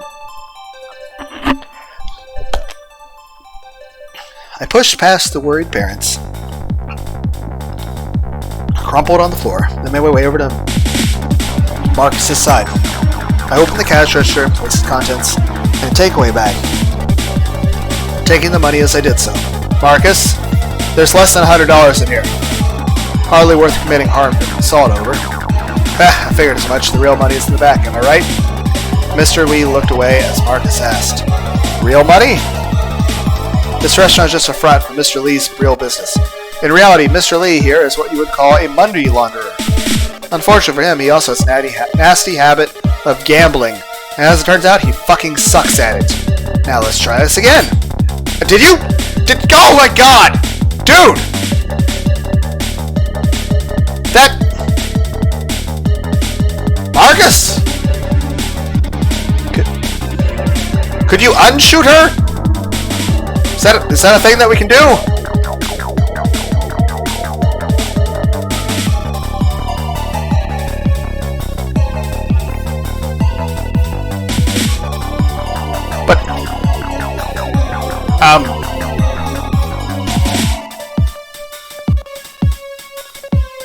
So can I just take the bullet out and put it back in the gun? And, like, get like a Hello Kitty Band-Aid? Maybe get her a vitamin, a Red Bull, and everything's fine? Hey, May! Gonna get up? You're already late for school, but you need to wake up. Marcus pistol whipped... Okay, you didn't blow her brain... I mean, that would be more blood. Okay, you merely... That's still pretty bad. There's blood. She's probably gonna have a concussion. Heck, I know movies try to make it look not all that bad, but concussions can still kill people. Even if you're wearing a football helmet, there's professional football players that die from hits to the head. Even though they're wearing all that damn padding. And they're fucking like giants. They're like 6.5 feet tall. I mean, there are still people that die from that. But fuck. I still want to complain about how that gun was drawn. Marcus pistol whipped May, sending her straight to the floor. He then pointed the gun straight at the back of her head, telling her parents to do exactly what they needed to do. Despite her panic, Miss Lee broke free from her husband's grasp, showing no hesitation as she did what Marcus asked. She returned post-haste with the briefcase in her hands, practically throwing it toward us before retreating to her husband's side once more. Suo, what are you waiting for? Check the suitcase. Still pointing the gun at the hostage, Marcus sent me to check on his reward. Once again, following his orders without question, I took the briefcase in both hands, then released the metal latches on top. Is that cocaine? No, it's fine. It's flour. It's flour for baking whole wheat bread. Is this cocaine? No, it's sugar. I mean, remember, we wanted a cup of sugar. We're going to make cake. Because cake is delicious.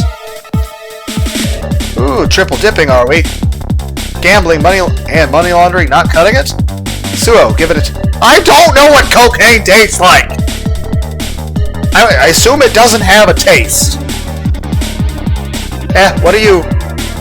I'm not telling you to snort it, just give it a little taste. Okay, I'll just try to describe it the best I can, but I don't know... And how do we know it's cocaine? What if it's something that's like lethal if I like lick it? Like, oh, this was like... It's a gallon of PCP! It's in liquid form now. Yes, it's the whitest kid you know reference. I like sketch comedy. You guys ever watch Fire Marshal Bill with Jim Carrey? Cut one of the bags open, lick your finger, dip it in, rub your fingers on your gums. On my gums? I mean, I'm pretty sure your gums are more absorbent than your tongue. Right? I mean, at the very least, this means I'll be a lot better at fighting at the gym later. I'll have more energy and will be more aggressive. Because that's the main things I understand that cocaine does to people. Though sometimes I feel like I need the doctor to give me medicinal cocaine or something, because I'm tired all the time. Everyone's like, that's because of insomnia and constant stress. Okay, I get it. I'll listen to more ASMR, maybe it'll fucking help. You've got to be kidding me. Ask me to empty a cash register with sampling drugs. I can't. I don't even know what the stuff's supposed to taste like. I don't even have a knife with me. Oh, for fuck's sake. Marcus unveiled a knife from behind his back, tossing it aside, offering no further leeway. Swallowing the last from my reservation, I took the sturdy blade, sliced open one of the bags, followed Marcus' instructions, dipped my finger into the bag, taking as small amount as possible, and hesitantly rubbing it on my gums. And what I found was a familiar taste? Huh. It's fucking sugar.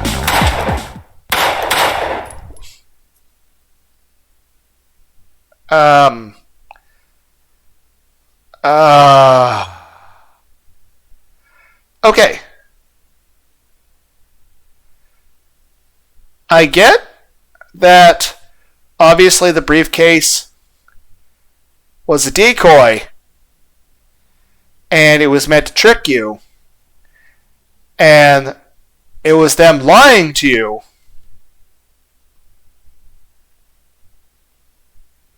Like, I understand that. I understand the suitcase was a trap. That the reason they ran and grabbed it to you is it was a trick. And it was a lie, and they would have probably dipped town afterward.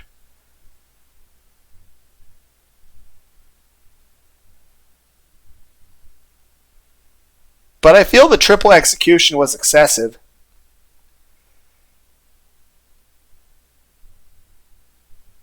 Also, I don't think their daughter was really aware of what they were doing. So I don't...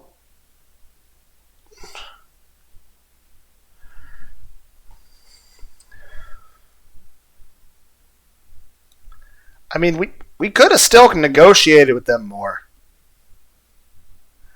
I mean, yes, that was the decoy suitcase, but we could have been like, oh, we're angry. You gave us sugar. And yes, we're fucking fat asses, and you know, I'm going to make some cinnamon toast later, but we're super angry now, and give us the real suitcase with all the cash and real drugs and stuff, or else we'll shoot you, which would look a lot like this. Without saying another word, Marcus put a bullet through the back of May's skull. He then followed up with a shot to Miss Lee's chest, and ended with a bullet through Mr. Lee's forehead. In a matter of seconds, he wiped out the Lee family, quickly murdering them all without a moment's hesitation. But at least we have sugar to make French toast, because a breakfast is part of a complete breakfast is the most important meal of the day. And as the corpses lay before him, Marcus calmly grabbed the paper bag full of cash, then waltzed in the next room as casually as ever. What are you waiting for? We aren't done. Keep an eye out for anything valuable, got it? What would be valuable in a Chinese restaurant? Like what would we steal?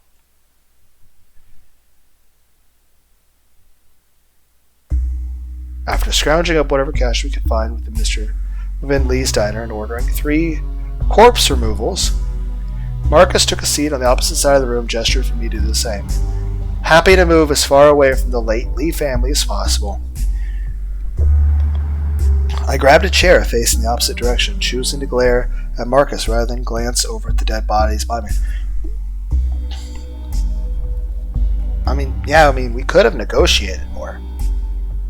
I mean,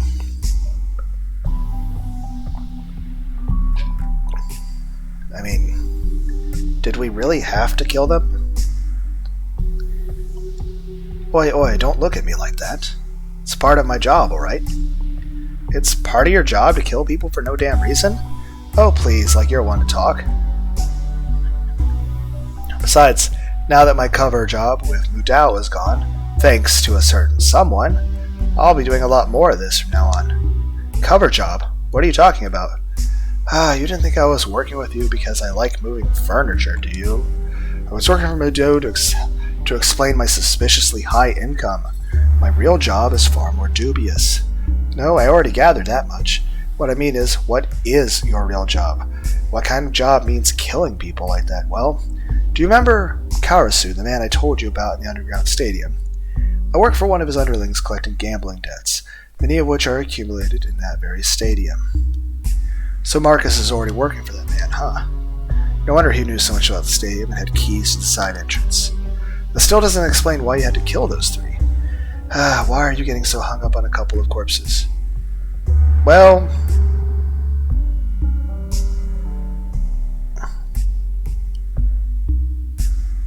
I suppose the main hang-up is I hadn't planned to beat the fucking shit out of the dude. It just sort of happened. You came here fully intending like that was a very high possibility that you were going to do that. Like, I'm pretty sure the word for that is premeditated.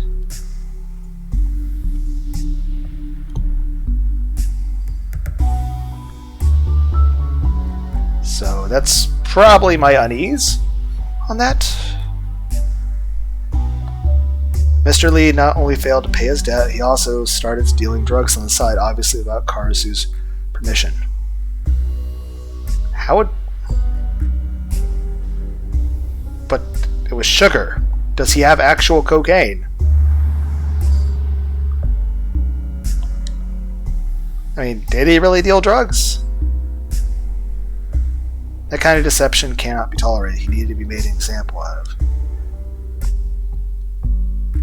I mean, you could have shot him in the knee and he'd been like, ow, I'm sorry, and then, he would have done what you said. Was it necessary to actually kill him? As much as I hate to admit it, I understand what Marcus is saying. Mr. Lee became indebted to the wrong person and tried to avoid paying what he owed. Any self-respecting crime lord would have disposed of him. But there's one thing I don't understand. Then what about the girl and the wife? Why should they die because of what he did? You aren't even trying to think for yourself now, are you? There are two reasons why I did what I did. And if you don't agree with them, I'm sure you'll understand. First, there are many people who care more about the lives of their families than about themselves. By killing the family of someone who does wrong, others are warned that their actions will impact on their loved ones, giving even the suicidal reason to think twice. As for the second reason, tell me, Suo, when a woman and a young girl living in a town like this have their sole source of revenue taken away, an insurmountable debt pushed onto them, what do you think will happen?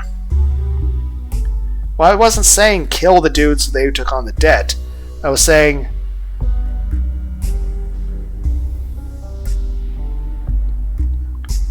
But I assume we didn't find any money? I mean, he could have at least worked for it and paid it off in installments, right? Debts and no source of money. A little close to home, huh? But they aren't you. There's only so many ways ordinary people can make a living in this town. And likely they'd wind up working in a massage parlor or out on the street corner. And even then, they'd never repay their debt. If I didn't kill them, that sort of life would have awaited them. A life of never-ending debt, huh? My situation might not be ideal, but if there's one thing I'm thankful for, it's that our parents left Sarah and I money and real estate, not debt. Even if we can't touch any of it right now, one day for sure we'll inherit what is rightfully ours. So I'll clear it up, I guess. But why did you drag me here? I thought you wanted me to learn how to fight. Oh, keen to get in the ring, huh? Thing is, trustworthy collectors are far more valuable than meatheads who know how to beat each other's brains in. Given your insight, Mudao, the fact that you didn't seem interested in fighting for a living, I thought this might be more up your alley. Well, he's not wrong. Does that mean you're going to be killing more people? Like you care. But no chances are that I won't. This visit was an outlier. Most don't turn violent, and certainly not fatal. There's no money to be made killing people before they can repay their debts. Just a sec. Marcus left the table and headed for the door, letting a familiar face. Should I try to talk to Marcus saying, hey, By the way, I'm kind of concerned. Like, hey, my sister seems kind of down about certain things. I think something may be happening while she's on the way to school or something. I'm wanting to try to shadow her on a day and see what's going on. That way, if she's getting harassed by somebody, I can protect her. Honestly, again, already. Hey, we're gonna stamp that card enough. We'll get like a free pizza. Hey, it's like a Rick and Morty's adventure card. This is the second time you called me out this week. You gotta learn to deal with this shit yourself. Now, you should be flattered that I find you reliable enough to count on. I'm ecstatic. Now, where is... Spying their course across the room, Andre sets aside the Lee family. Are you fucking kidding me? Removing a single relatively unscathed course, one thing, but those two are bleeding everywhere. There's a third one behind the counter! God damn it, Marcus!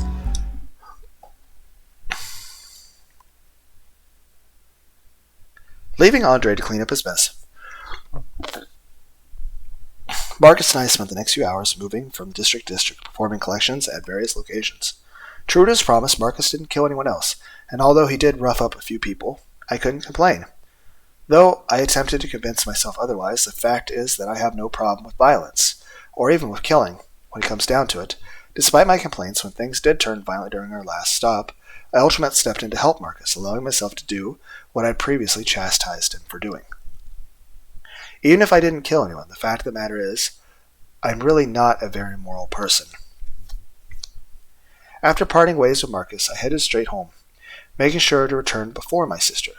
With all the despicable acts today, birthed, the last thing I need is for Sarah to notice blood on my clothes. Further to that, if I don't get some rest and compose myself, she's going to sense something is wrong. The best thing for me to do right now is just take it easy. I walked through the front door and straight to the room, halting dead in my tracks as I noticed a presence that shouldn't be. Suo? You're finished with work early already? Shit! I completely forgot that I left Sarah at home today. After seeing the state Sarah was in last night, I didn't dare wake her this morning. Yeah. I've tried a new hair dye. Well, not exactly. Wait a minute, is that... Oh my god, you're bleeding. Sarah, it's okay, it's not my blood. Sarah jumped to her feet and immediately ran to the bathroom, diving for a medicine cabinet. She returned almost immediately carrying bandages and antiseptic, which Hurley opened. Let me know if it's too tight, okay? Why do I need a bandage? This isn't even my blood. If Sarah is so worried that she hasn't noticed, what a joke. Though I suppose I shouldn't laugh, her concern is actually rather comforting. That is the thing, it is nice to feel cared about. I spent today observing people at their worst, turning against one another over material possessions, laying blame, pleading for one more chance. It's nice to be reminded that not everybody is like that. Is this too tight? Tell me if it hurts, alright? Relax, it's fine, it's just a little blood. You don't have to. No, I do have to. Let me fix this, I'll be done in a minute. I guess Sarah isn't willing to listen to reason. She's going to tend to my injuries, and I have no say in the matter. Maybe this is for the best. I don't like to see Sarah worried, especially when it's my fault, but it beats the depressed state she was in the morning. I'll take worried Sarah over depressed Sarah any day.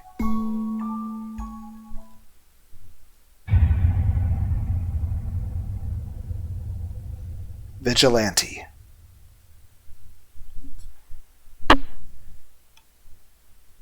"13 days later.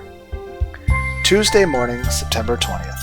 Almost 2 weeks have passed since my first day in the life of Marcus, and with every day I found myself growing more confident and resourceful. We started out doing collections, and we'd done on our first day of work. We worked our way up to doing deliveries as well. Apparently some gamblers actually win, even if their luck doesn't last. Since we usually finish around midday, I've been spending my afternoons sparring and training with Andre slowly but surely, but I'm improving. My injuries have lessened with each match, and my rate of recovery is an all-time high. My tailbone no longer feels like it's broken. I'm able to dodge most of my opponent's blows, and I'm barely suffering a single bruise. Maybe I have what it takes to be a fighter after all. Despite my improvement, it seems I may not need to enter the ring after all. Although there is always a need for more combatants, reliable collectors are apparently far more valuable, As long as I keep doing what I've been doing, Marcus believes our current work will last for many more months to come. I'll be able to make a comfortable living doing despicable, legally questionable work. Marcus won't need another lackluster cover job, and Karasu will have 2 trustworthy collectors. With our current predicament being what it is, everybody wins. Everywhere that is, except for Sarah. While I've been growing stronger and more capable every day, Sarah has been doing the opposite. She was happy as ever over the weekend, then became depressed on edge the second the Monday rolled around. Another week rolled by, the same pattern repeated itself. Lately, Sarah has been turning with misery so obvious that it pains me to simply look at her, let alone try to, once again, ask what's wrong with her. Her mental state just continues to degrade, and she won't tell me a thing. Yesterday afternoon, Sarah practically broke down the moment I returned. She cried and cried, allowing herself no reprieve, as she silently wept for a reason still unknown. I carefully looked her over, noticing no physical injuries of any kind. Her clothes weren't torn, her hair was straight, nothing was amiss.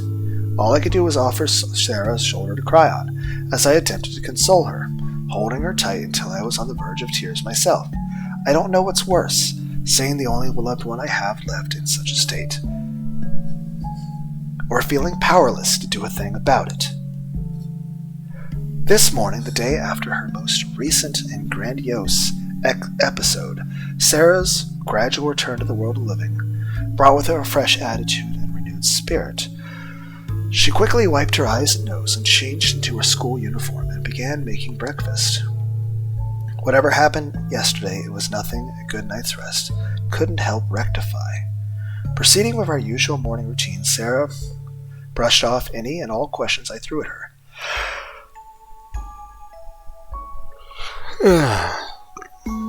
Regarding last night's episode, determined to shut me out whatever she's going through.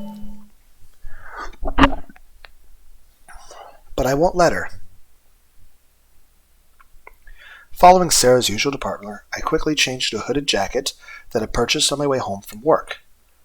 I stashed in my pockets the knife Marcus gave me and enough money to allow for any necessary expenditures, leaving a second later and taking off in Sarah's direction. Chasing after Sarah's shadow, I made it to the bus stop with seconds to spare, boarding a few passengers behind her and making sure to conceal my face. Sarah isn't expecting me to be here, so she obviously won't seek me out. But all it takes is a single well-timed glance. I wonder what she'd say if she knew her own brother was stalking her. I know this is a bit much, but she isn't giving me any options here. Slowly passing my sister by, I took a seat towards the back of the bus and 2 seats behind Sarah. I'm a little worried that keeping so close may result in my identity being exposed, but the alternative of being too far away to do anything seems far more off-putting. A few more passengers boarded before the bus set on its usual course. Sarah sat quietly by herself, staring out the window the entire trip, seemingly without a care in the world. She didn't say a word to the other passengers or do anything to attract attention, and in return she didn't meet any conflict to speak of. After what felt like only a few minutes, we reached our destination, ascending 2 flights of stairs, and we made our way to the bus to the city's train station. I continued to follow Sarah, but no matter how hard I looked, I couldn't find any reason for her recent depression. Could it be that she's being bullied at school after all? If that were the case, she'd want to change schools, not move houses. But if it isn't the commute, then... As if responding to my doubt, trouble finally emerged. Standing between Sarah and the ticket gates were 2 teenage boys, each of whom seemed to recognize Sarah the moment they laid eyes on her. Likewise, Sarah's expression worsened as they approached her, quickly confirming my suspicions. Okay. Although I was a little too far away to hear what the boys were saying to her, Sarah's expression and demeanor spoke volumes. The duo continued to cut her off whenever Sarah tried to walk her away, often standing on either side to block her exits. They smirked themselves whenever she lashed out, laughing while Sarah snorted in disgust. Even without hearing a single word, I knew they were the ones I was after.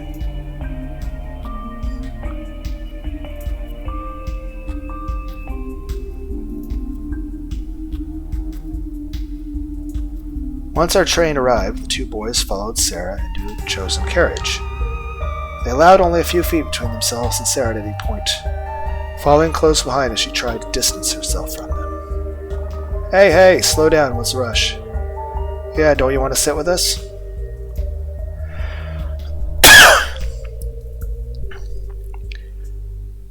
Huh.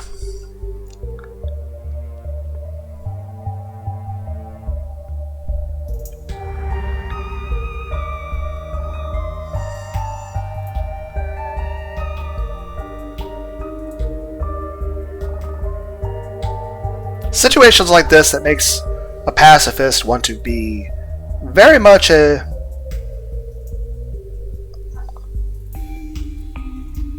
Let's just say I'm thinking very unpacifistic thoughts right now.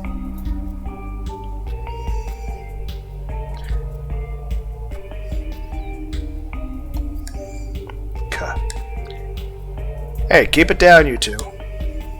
Seizing the opportunity the moment struck, Sarah sat down next to the police officer, finally granting herself a moment's reprieve from her pursuers. Nicely done, sis. Although the trip itself proved rather peaceful, harassment resumed the moment Sarah reached her destination. It may only take a few minutes to get from the station to school here, but time isn't the only factor. While the train station had security cameras, the trains were lined with cops and rail staff. The road to her school encompasses little more than side streets and vacant lots. Unlike at the station, the two teenagers kept their distance to walk to school. They followed at least meters behind Sarah at all times, allowing them to talk quietly between themselves without giving their target any indications of what they're up to. A safe distance between Sarah and her pursuers, I moved in closer, enabling myself to listen in on the conversation the duo were having. You're killing me, man. Why not? Why what today? Why what? Excuse me?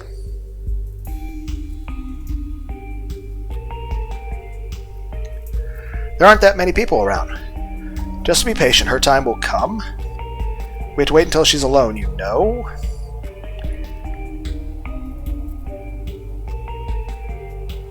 You've been saying that for weeks. When is her time exactly? When God says so, my friend. Just stay calm. Getting desperate is the first step toward getting caught. Well, I suppose you would know. You shouldn't. But shouldn't an ex-con like you have a bigger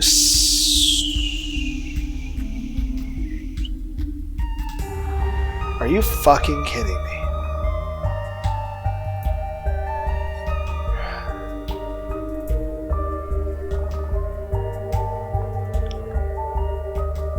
I'd fucking kill them both.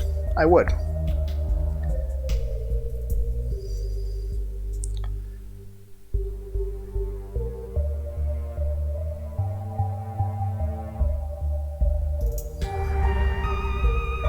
Fast forward to 7 years in the future where I'm on trial for stabbing rapists in a fucking subway or some shit. It's like, you're recorded in this video saying you would. I'm like, it's like, why are we watching my Let's Play? It's like we literally have the cam footage right here. It's like...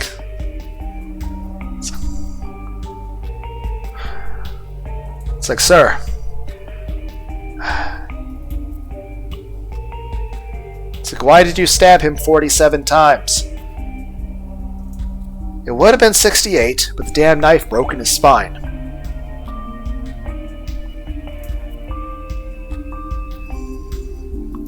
Because I'll say this.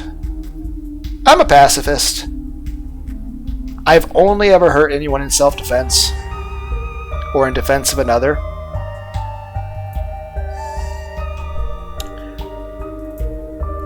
But if I ever find myself in fucking Suo's position,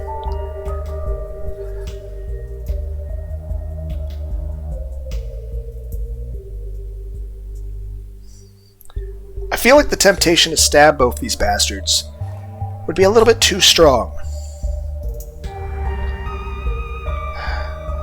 Then again, is it really murder at that point?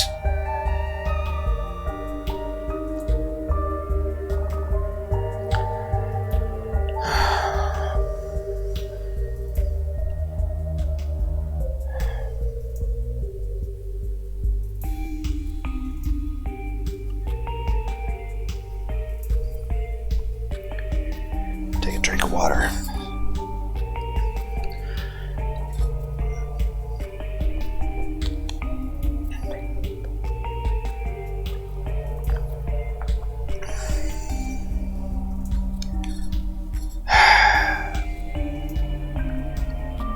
Yeah, I would definitely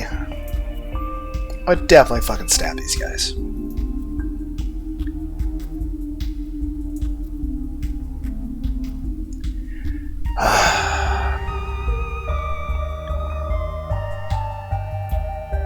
Just fucking disgusting.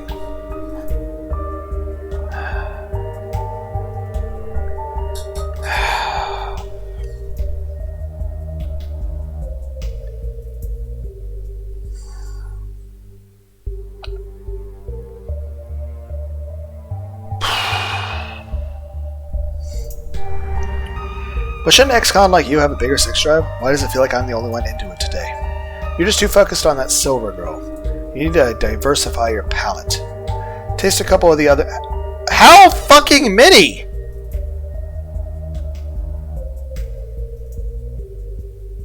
Jesus Christ!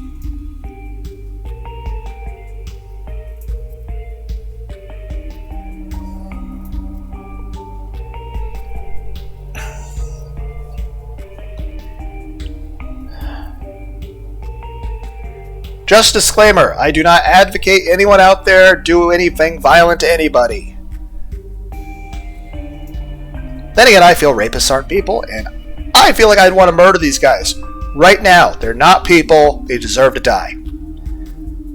But quick disclaimer for the fact that, this is a thing that other people listen to, and I don't want to, somehow be responsible for someone else killing people or some shit.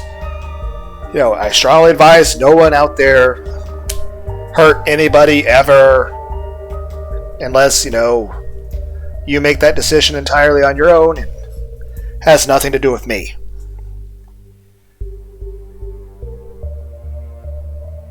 I'm just sort of stating my emotional response to the fictional scenario of standing behind a couple serial rapists, and I certainly hope I am never in the situation to be tempted to stab people to fucking death.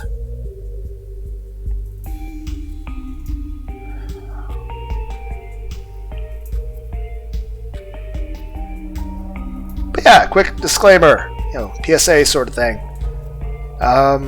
Don't stab people. Lunar D8 does not advise stabbing people. Also, you misspelled blonde. Then again, I'm sure there's times when, my community posts, I sort of misspell a word and I don't bother fucking editing it. There was one time I tried to edit one message just because I was like, I used the wrong word for this, or I don't know if it just auto-corrected to it or what, I don't fucking know. But it's either I miss a letter or it auto-corrects to a different word that sounds the same, but it's spelled differently and means something else, but you know what I mean via context. Just saying, just because I feel the strong urge to stab these two and just make them not alive does not mean I am encouraging anyone else out there to be violent or to stab people.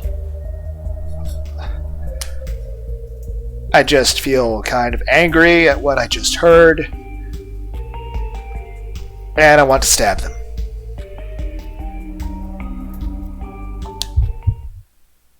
I know, right?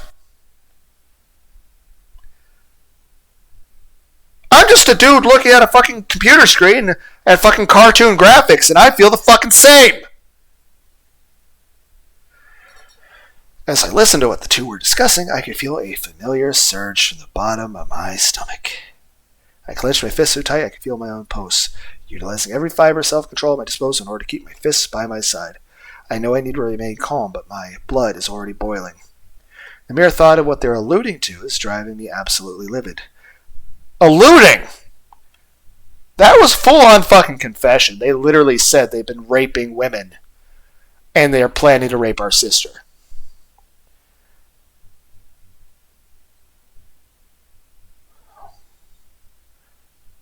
They're not just getting stabbed, they're getting turned into spaghetti. Sarah's been mere feet away from these two cretins for weeks now, being broken down mentally until the point of tears, and they're laughing and snickering about what they have planned for her. If I don't step in, if I didn't tail Sarah at all, I can only imagine how long it would take before. No, don't even think like that. What matters is that I am here and that this will all end today, one way or another. As Sarah neared the end of her short walk, she practically sprinted through the school gates, enjoying the safety her school provided. With other students mulling around the front of the school, and hundreds more within, she was soon among friends, safe from the clutches of her stalkers. Bye-bye. See you after school. Oh, you fucking assholes. Those dirtbags, they're really laying it on thick, between the discretion they've shown thus far and the false familiarity they exclude. It's no wonder Sarah hasn't managed to shake them off. It's not a rare sight seeing teenagers hit on one another or breach the personal space of others. As long as they don't step too far out of line, random passerbys won't think anything of it. If their intentions didn't make me want to throw up, I might actually praise how much thought they've put into this. So ready to intercept the next train? There's always a few passengers on light trains, and the students are in too much of a hurry to notice shit. Sounds like a plan to me. No argument here. Heading back on a slightly different route, I soon found myself watching the duo from afar, giving myself enough cover to prevent the two from noticing my presence. I took the time to make myself room between the bushes and the side of the nearby house, setting in for longer than I would have liked as I watched over my targets. Although watching and waiting isn't a skill of mine in which I have much faith, it does give me time to cool off, offering much-needed shade and breathing room. I should use this time to calm down and gather my thoughts, and the moment I tried to calm myself, I once again felt that same sickening feeling in my chest. What on earth was I thinking? How could I possibly calm down knowing what those two are doing? How can I just sit and wait while those two go out their lives preparing to grab another victim? How can I let people like them roam the streets, preying on innocent young girls? And again, I'm not advocating anyone to actually do anything violent. I do say, however,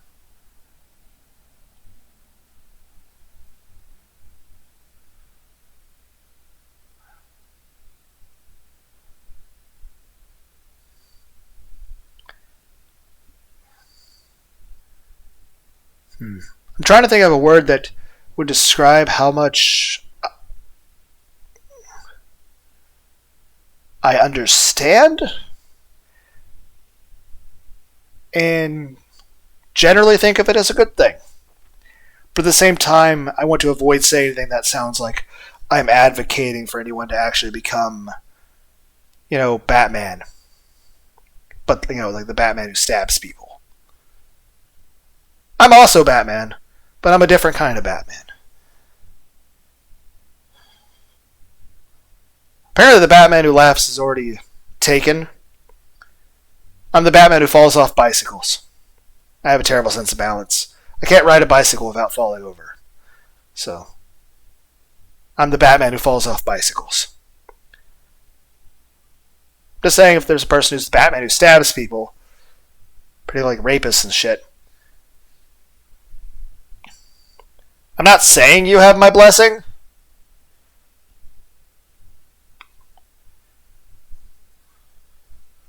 Because I'm not going to outright say anything that's like advocating any sort of violence. But at the same time, I really want to.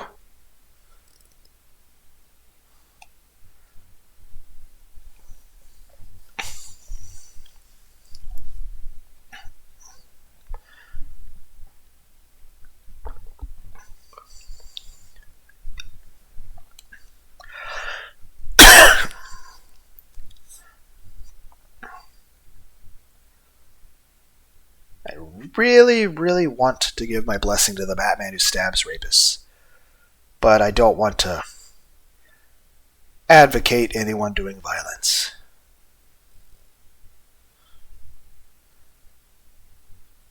But you guys get what I'm trying to express here, right?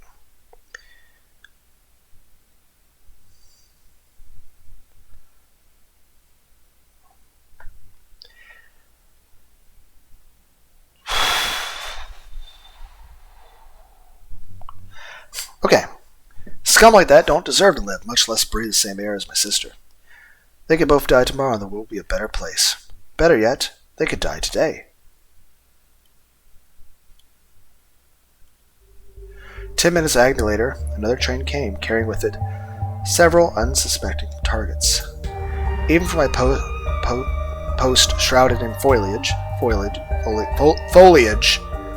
I could easily make out every movement of my targets, and more importantly, their next victim. A slender, timid-looking girl, probably a year younger than Sarah and I. She was wearing the same uniform and had a similar build to Sarah, but her demeanor and attitude seemed more naive and carefree. A pretty young girl who'd make too perfect a victim. No sooner had I made my guess than the two began stalking their prey. Their target was in too much of a rush for the same level of caution to be necessary, unaware that she was even being followed. They tailed the girl closely, roughly matching her pace until the three passed by an empty dead-end street.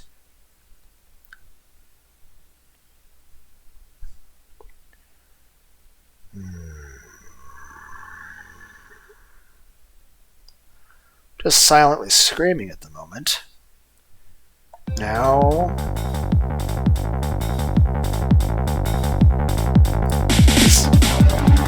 desire to stab.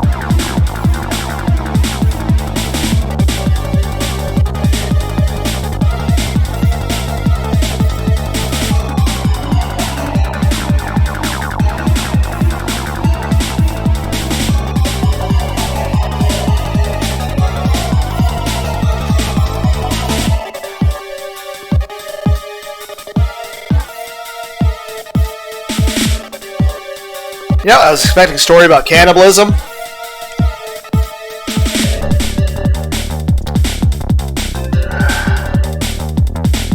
I don't even want to read this.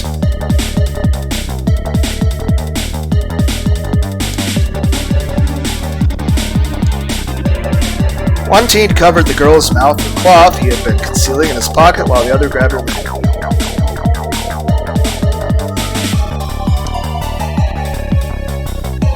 And while I really want to say I'm not advocating for violence or anything,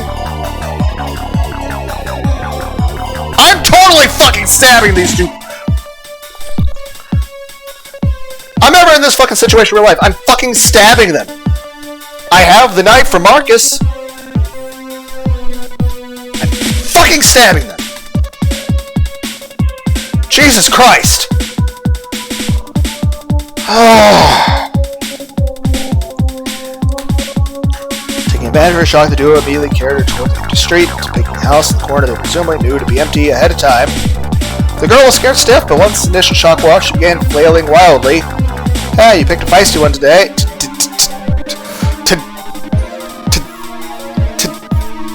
Today?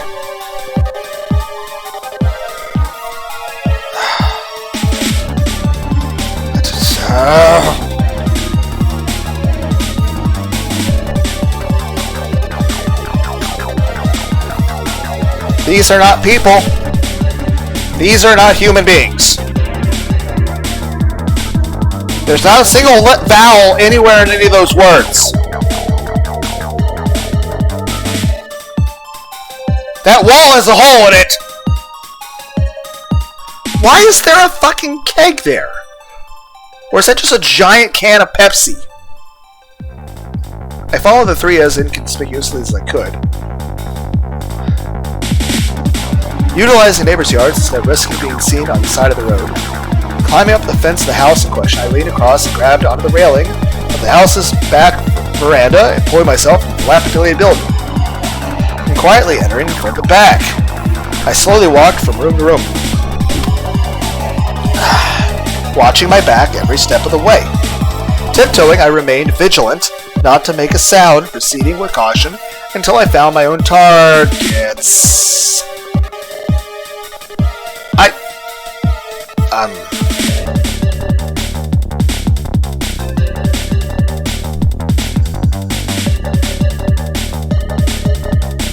I feel uncomfortable.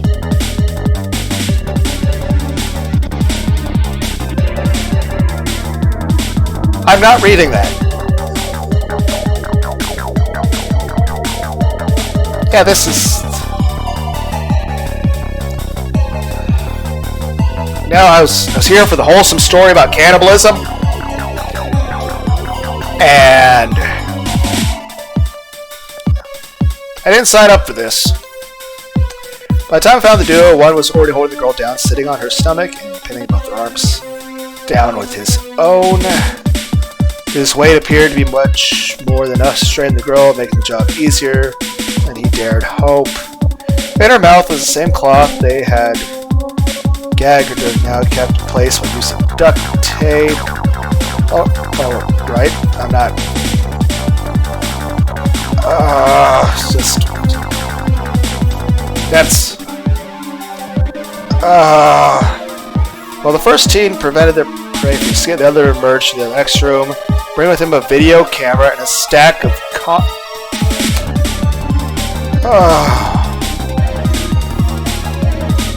By now, the frightened girl knew exactly what they were planning to do, sobbing silently as she continued to flail in an attempt to regain her freedom.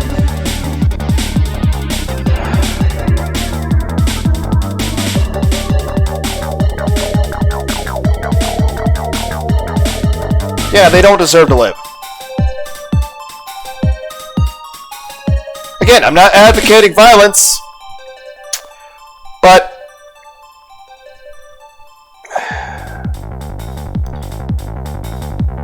as much as I'm a person who's against violence in general, the bad thing about being a pacifist with strong emotions is that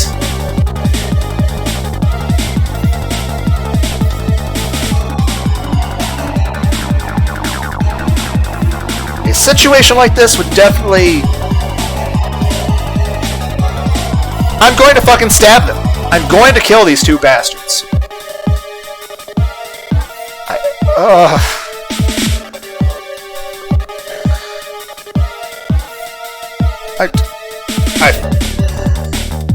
I feel very uncomfortable and I feel very angry.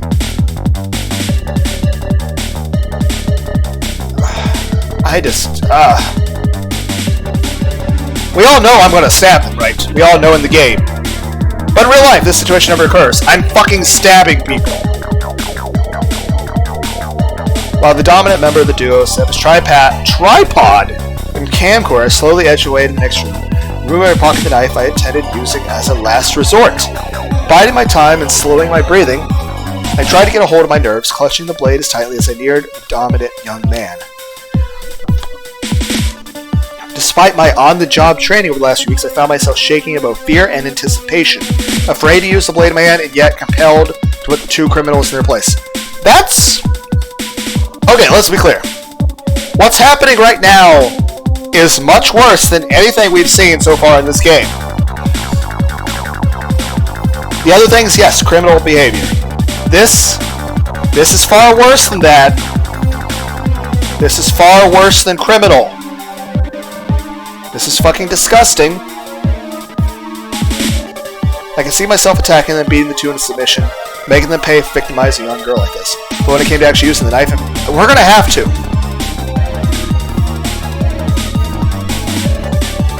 One,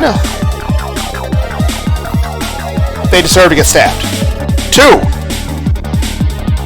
if we don't go into this, guns a-blazing, so to speak, we're gonna die or end up right next to her.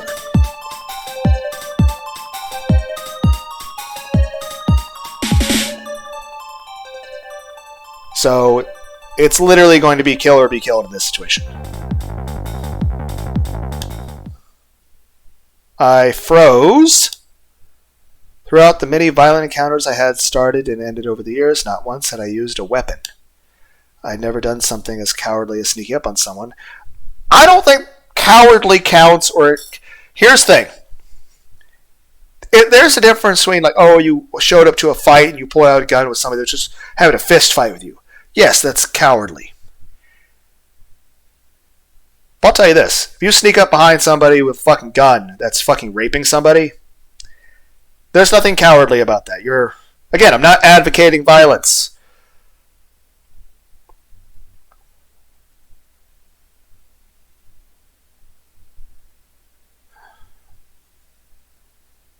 Just advocating people that rape people should die. under legal circumstances, air quotes, as I continue to try to be clear, I'm not advocating for anyone in the real world to stab people. But if you do, I'm sure you have good reason.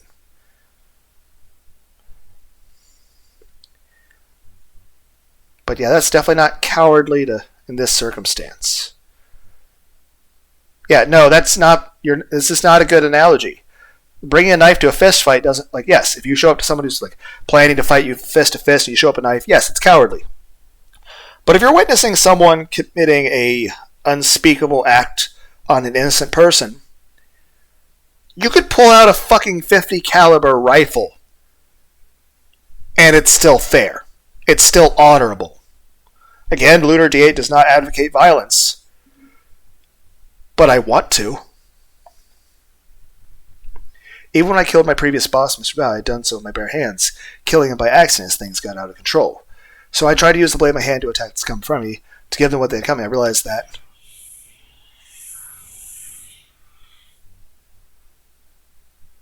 Yes, I am a coward. I know what I need to do. I know how to make the situation all better. So why? Why can't I move?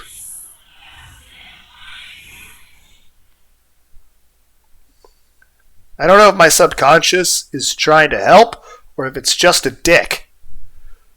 It's because I'm weak, isn't it? I don't have the strength to help that girl. Helping complete strangers is a job for the police. I have no business with that girl. We're here. We're in the situation. Let's be clear. This is a thing that should never have happened in the first place. The thing that those two are doing. But they made their choice.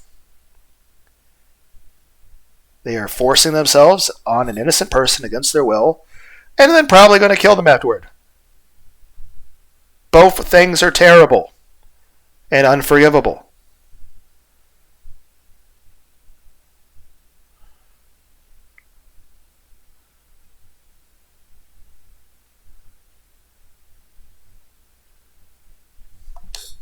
Why am I even here? Why did I come here today? The girl is just some random person I've never met before. Her well-being is not my problem. And your sister is going to be in her spot the next day. Yeah, that's all I was saying. Sarah? No, if it had been Sarah in there.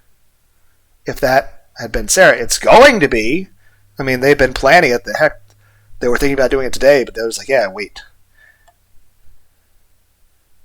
Are we going to, imagine our sister and, change out the art design?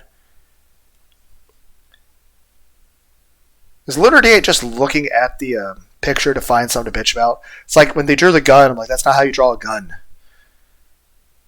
The only thing I can say is, why is there a street sign inside a building? Why? Why? Why is there a street sign inside a building? Those go on the road. Why is it in the building? There, the perfect angle. Ready for the debut Little Miss. Oh, God.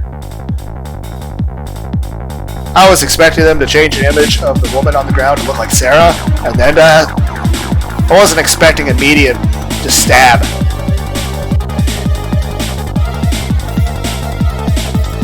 But we were all thinking it, so it's a damn good knife we got, though.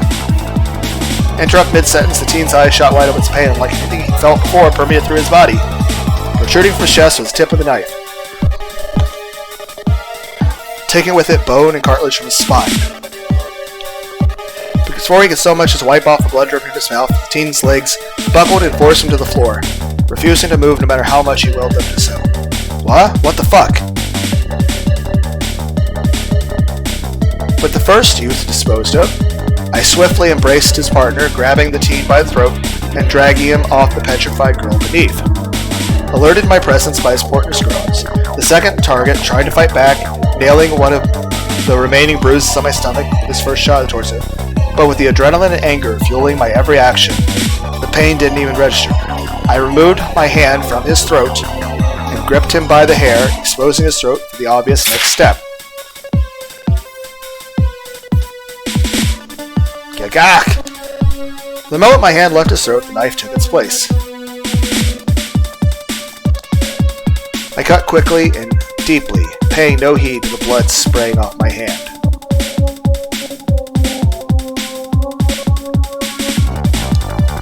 The young man desperately grabbed his throat, trying to stop the bleeding by any means necessary, but with both of his hands occupied, any defense could have been offered was rendered moot.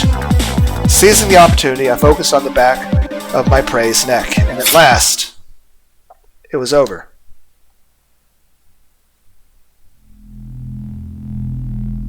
It's a good thing forensic science doesn't exist in this world.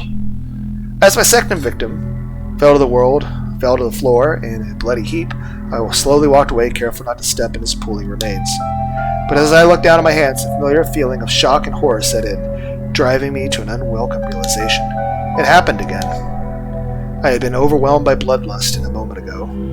I mean, I'm not judging you, man. I mean, if I was in that situation, same here. I would have definitely done the same. I would have wanted to do the same. But again, I probably would have felt really, really bad afterward and felt very guilty and remorseful. Not because they deserved not to die, but because, still, killing is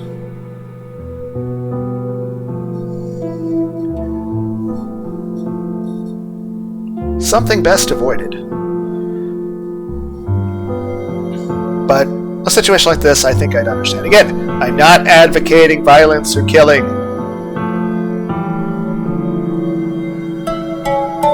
But I really want to. In this situation, like, be the Batman who stabs rapists.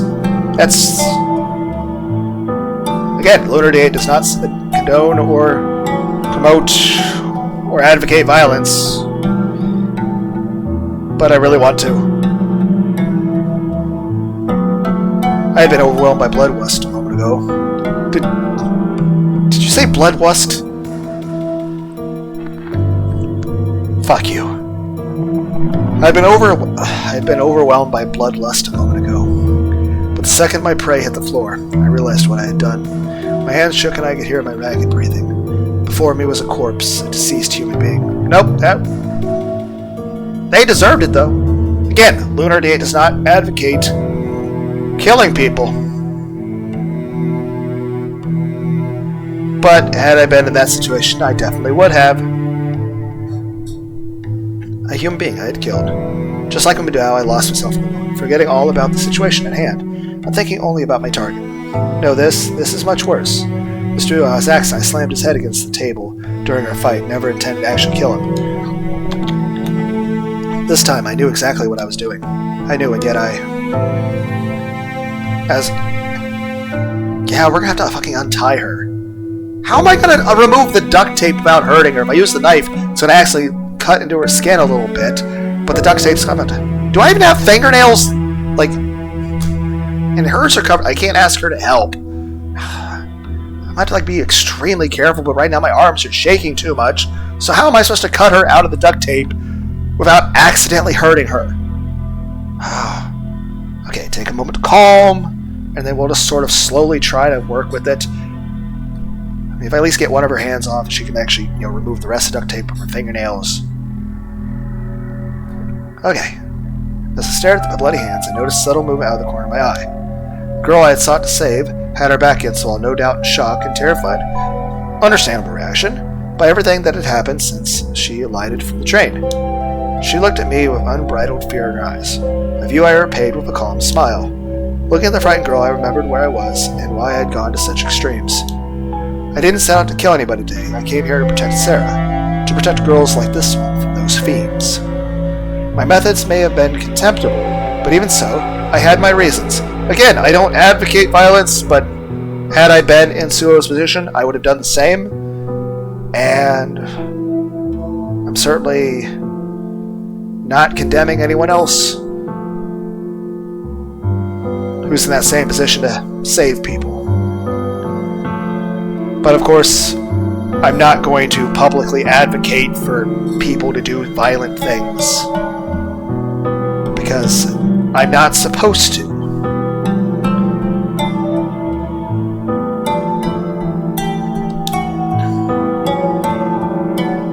I removed the tape from the frightened girl's mouth with my bloody hands, meeting with far less resistance than I thought I would. Whether paralyzed by fear or simply smart enough not to provoke a murder, the girl remained frozen, allowing me to cut the tape and binding from her hands. I guess that's it for me. Those two won't be going anywhere. This girl is free to move as she pleases. My work here is, what? You can walk home by yourself?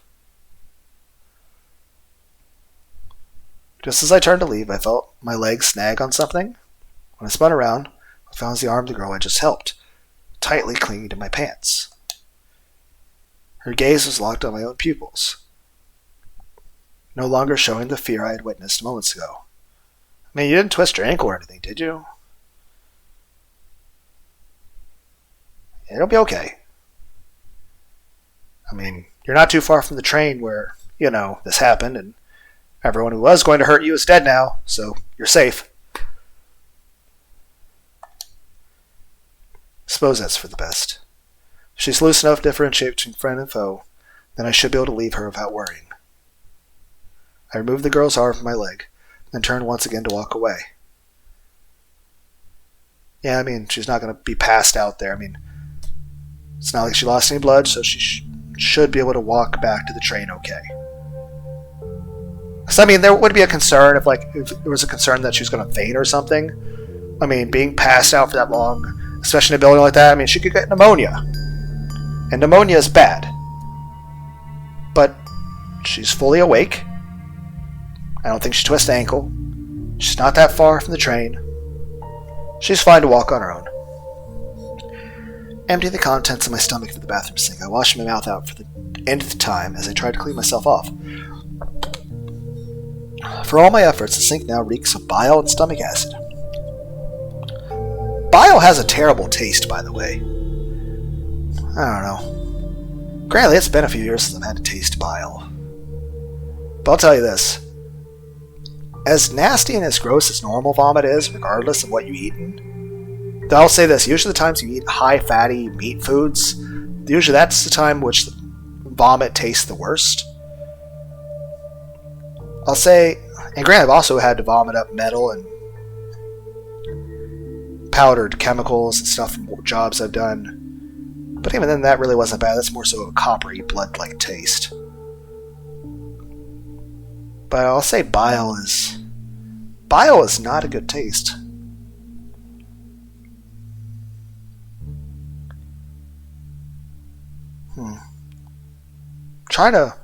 Granted, I don't want to remember what bile tastes like, but I guess anytime I've had to taste bile, it's usually a situation where you've thrown up so much to where there's nothing left in your stomach to vomit, but your body keeps convulsing. And then what happens is you're more so focused on the fact that all the muscles around your stomach are in a lot of pain. But the taste is... And of course, a lot of stomach acid tends to come out too, and it's a bit of a burning sensation in your throat, but even then, that doesn't do it justice. I'll just count myself lucky it's been a while since then. Not to mention whatever remained of breakfast. I managed to keep my composure at the scene, anyway home, but the moment I entered the front door, my stomach turned to turn on for worse. Be it diminishing adrenaline, I mean, that does affect your blood pressure quite a bit, over the overwhelming scent of blood. Or the sheer gravity of what I've done, my body is now paying the price. I mean, don't underestimate the amount of stress that actual, stress can put on the human body. Sometimes emotional duress can tear you down just as much as physical exertion or injury. Sometimes even more. Closing my eyes as I thought back over what had happened. After leaving the girl's side, I used my hooded jacket to wipe off the blood off my knife. I exited the same way I entered, jumped over the neighboring fence until I reached the road, then casually walked away from the house. Once I put some distance between myself and the crime scene, I then ditched the conspicuous article of clothing in the storm drain, and kept the clean weapon tucked under my shirt. As for my gloves... Oh no. I wasn't wearing gloves from the beginning, was I? I didn't think I needed them, so I never bothered buying any. The weapon seemed like an obvious purchase for someone my line up, but gloves? My fingerprints will be in several places around the house, not to mention on the second victim. Luckily, my fingerprints aren't on file, as far as I know, but any possible evidence is bad news. And even without my fingerprints being present, there's still the matter of that girl. She saw my face. She has a piece of tape with my bloody thumbprint on it. She can place me at the scene of the crime. But will she? When I left, the girl seemed to realize that I meant her no harm. If anything, I helped her out of her mind, so shouldn't she do the same? Even if she does play along, the fact is I'm in serious trouble now. My job is both dangerous and criminal. I've killed 3 people, and yet another person has the power to put me behind bars. If I'm not careful, my work might just start to follow me home. Finally, prying myself away from the sink, I eventually managed to settle my stomach and get a grip. I realized that worrying wouldn't do any good, and that I could only wait and see. For the time being, the matter was out of my hands. As I attempted to restore some sense of normality to my day, my mind turned back to work, my collecting gig with Marcus. For usual meeting time having come and gone, it was already too late for me to head out. Even if I left, I wouldn't have any clue where to go, since our destinations were told to Marcus directly. What a blunder. I killed 2 people, left evidence, and a witness at the scene, and now I'm skipping work, which my crime lord boss expects me to complete. Today really couldn't have gone worse, could it?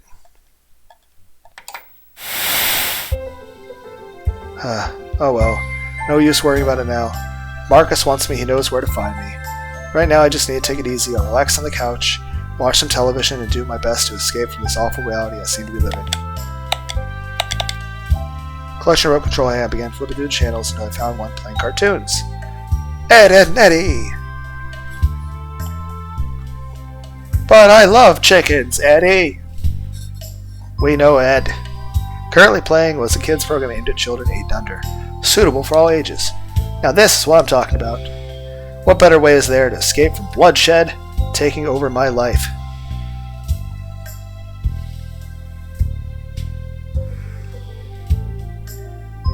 After the first cartoon finished, I changed to a different channel, trying my luck while the commercials continued to play between shows. Unfortunately, only one channel seemed to be playing cartoons. There were dozens of reality TV shows and a few news programs, but nothing close to the lighthearted entertainment I was after. I kept flipping through the channels until I rested on morning news programs, sighing deeply as I resigned myself to learning about the real world after all. As much as I wanted to escape reality for a while, sensationalist news stories can't possibly be as confronting as my new job, let alone my morning. I sat through a few minutes of puff pieces before flipping back to the cartoon channel I was on previously. As luck would have it, however, what followed the cartoon was a live-action kids show instead. Kids no older than 12 sitting in a fake classroom playing on smartphones. Have schools really declined that much that kids are playing on smartphones in a classroom? How stimulating. This is what kids watch nowadays? Now I just feel, yeah, that doesn't sound cool at all. Why can't I have the cartoons back? What's so interesting to watch preteens bond over how difficult their little lives are? Oh. You ran out of credit on your prepaid plan? You're practically a third world orphan. First world problems. Oh, what were your parents thinking? Trying to teach you moderation? They're practically Nazis. Your teacher assigned you difficult homework? You poor thing. What am I doing? I need to calm down already, ranting about this. The sad thing is I relate to this way too damn much. The fact that I'll get angry about shit, there's sometimes I'll just start having arguments, yelling and screaming at the wall. Granted, I don't do this in front of people. I don't want to make other people uncomfortable. And heck, back when I actually spent time around other people, like friends, girlfriends, whatever, you know, heck, I was usually a bit criticized. I tend to be a bit too easygoing.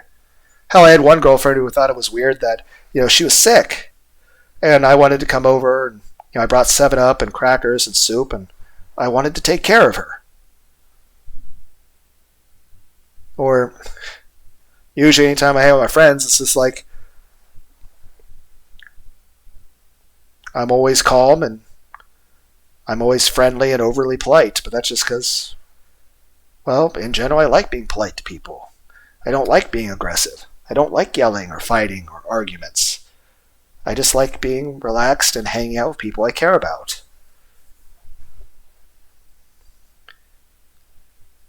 Granted, I do have all that angry, aggressive, ranting, arguing in my head, but, I keep that to myself. you know?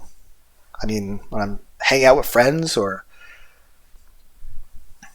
family or whoever else that would be considered a sociable situation. I mean, one, I'm enjoying spending time with them, and two, I mean, I don't want to burden them with, you know, plus I know it would make them uncomfortable. Granted, I know there are some times, I'd say my early 20s, there was some stuff bothering me, and for a long time, I bottled everything up. And then I talked to my friends. I mean, at no point did I yell or anything. It was just me talking a lot, all at once,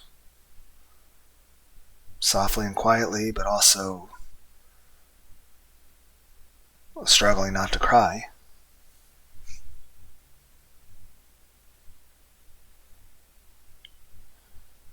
I think I annoyed everybody.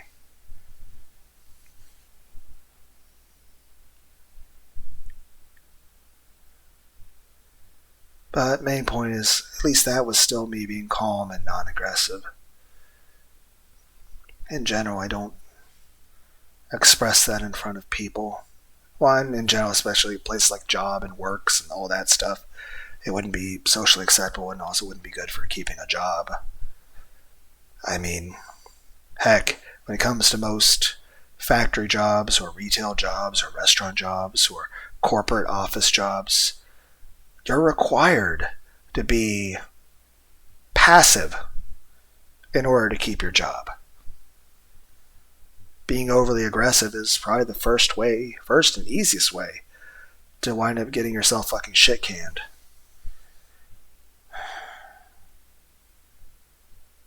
And as far as when I'm spending time around friends, I mean, I appreciate the time I spend with them. So I don't want to ruin that with just my, I guess, mental illness. Or just traumas or whatever bullshit. And really, it's cool to yell at fucking video games and stuff for Let's Plays. But even then, even for Let's Plays, even though this is a place for me to talk without a filter, I'm still holding back. There's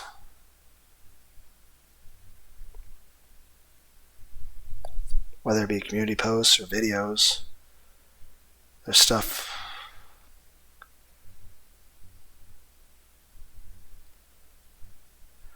I find a bit emotionally bothersome.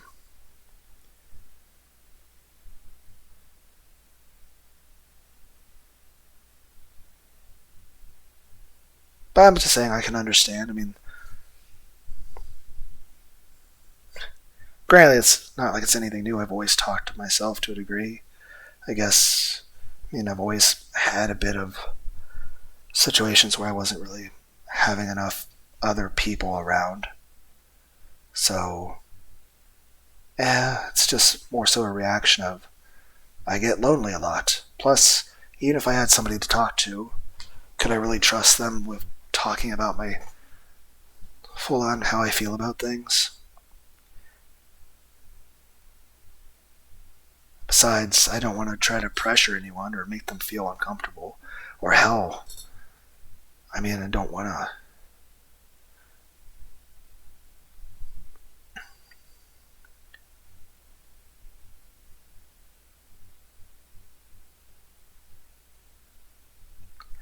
And I'm just saying it does do good to listen to nightcore music in the dark and just spend a few hours crying. Or, it is cathartic to, crying releases endorphins and such. And I'll be honest, if I didn't spend a little bit of time just listening to super sad, emo, sad, pathetic bitch music, which, it's good music, I enjoy the music.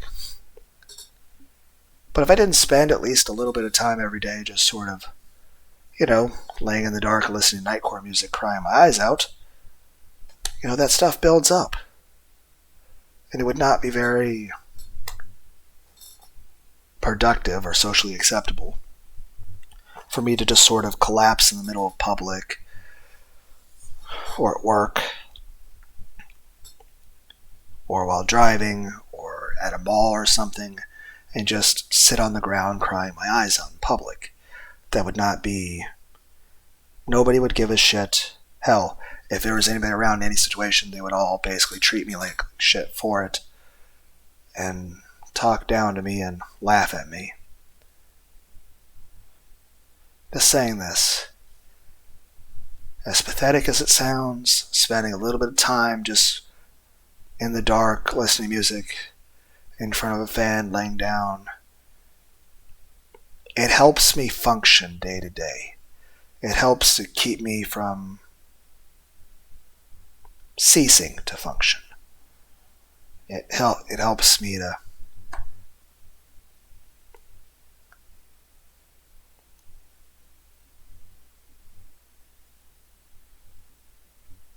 be normal.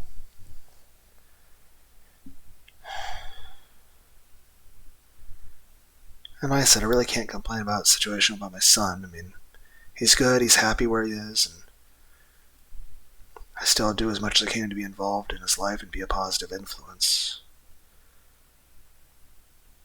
But I still sit in his bedroom every day and talk to his stuffed animals. But really that doesn't sound that bad when you consider the fact that, I like stuffed animals in general, and I also talk to the stuffed animals in my bedroom. And I talk to the stuffed animals in the living room. And I talk to my reflection. And I walk down a bike path and talk to imaginary Morgan Freeman. I sit out and look at trees while sipping tea and talking to imaginary Moses from the Bible and Goku from Dragon Ball Z. That's a great three-way conversation, by the way. And again, I'm not crazy. It's not like they're talking on their own or anything. It's more so me just talking to myself and imagining how they would react and sort of superimposing their personality onto me talking to myself, because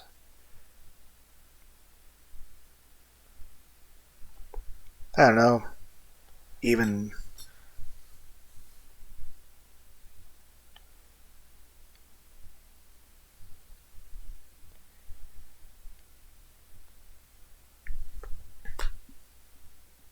but I'm just saying I can totally understand. Like in this situation, like sitting alone by yourself, just sort of yelling about bullshit. And sometimes it's about serious things. And sometimes you're yelling about stupid bullshit in a video game or a movie. And at the end of the day, it's like, oh, what's it matter? It's a video game. It's a movie. And that's the point. Is that shit doesn't matter. But you can yell and scream and cuss about that shit and go completely off the deep end on. Because, one, you need to vent those feelings. And two,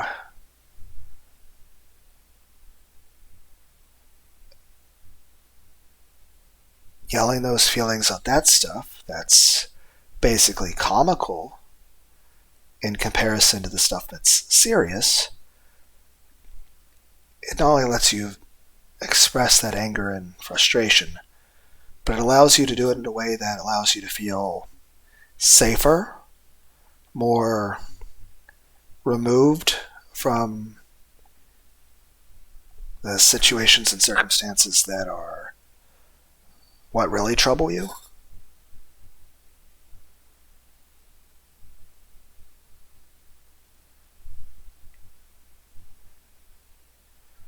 Just saying, I can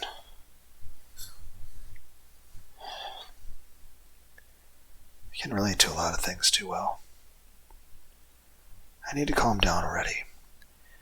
Ranting about this shit isn't going to do me any good.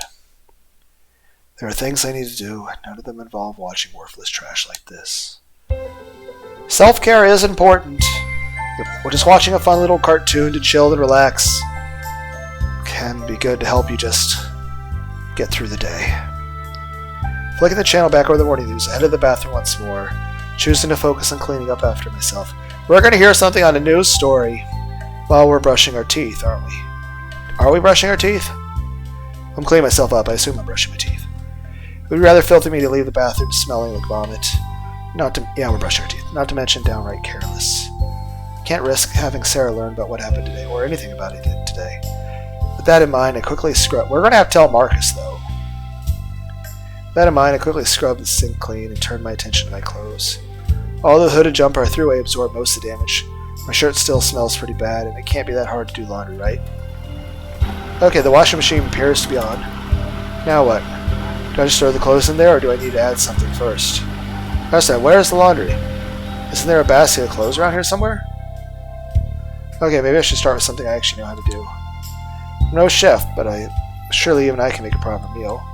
Now, what do we have with... Oh, I didn't read the rest of that sentence. Now we have the actual ingredients. Sarah's been doing all the cooking lately. This time I made something for her instead. Now, what to make? We still have some chicken, egg, tomato. Okay, I guess I'll make instant noodles? Good lord, I'm pathetic. Now we return to local news. As I pulled a pack of instant noodles out of the cover, I heard the television next room. I guess this isn't so bad. I suppose it's kind of cool that I can listen to the news while I cook. I almost feel like a stay-at-home dad or a house husband. Earlier this morning, 2 fugitives were found in critical condition. What do you mean critical? They better be fucking dead!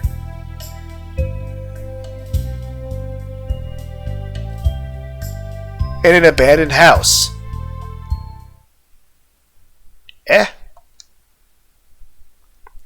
I ran back into the living room and hastily clamored for the remote control. I increased the volume and leaned forward, nervously watching the screen. Okay. The older of the two, who was released from juvenile detention, was found with his spine severed just above the lumbar. He was rushed to hospital in an attempt to minimize damages. By this stage, it appears he will never walk. How is he alive?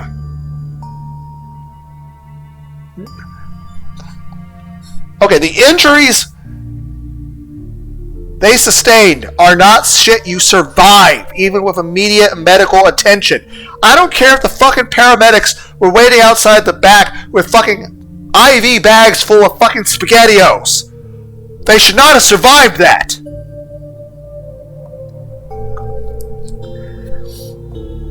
So he survived it all, whether I should feel relieved or anxious about that. The end result is he won't be able to hurt anyone. I call that a victory. Maybe daytime television isn't so bad after all. The younger of the two, an offender whom the police had previously been unable to attach a name to, was found with his throat slashed. Police believe the young man bled out within minutes and died at the scene. Still, how did the dude with the fucking stab wound to the fucking spinal column not die?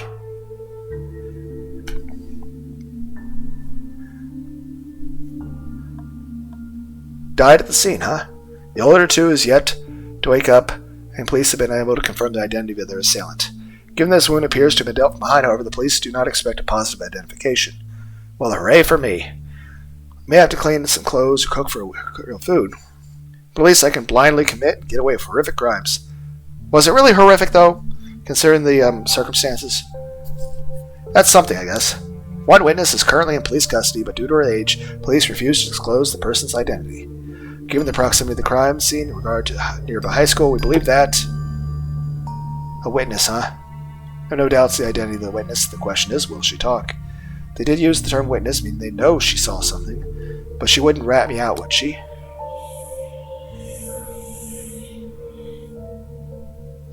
Is it really that so far-fetched? I helped her. She helps me. That's how it works, right? Right? Yes, I know I'm right. There's no need to fret over this, or worry about what might happen. I've done nothing wrong.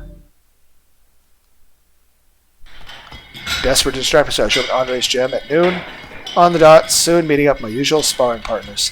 In addition to Andre teaching me grappling, Marcus had drafted a couple of boxers interested in teaching a new recruit basics. My ear is itchy.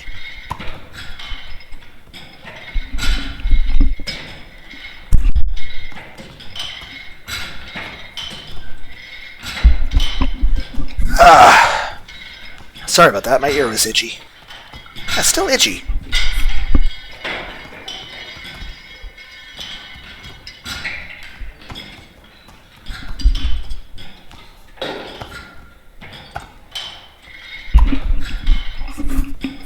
I'm back. Sorry about that.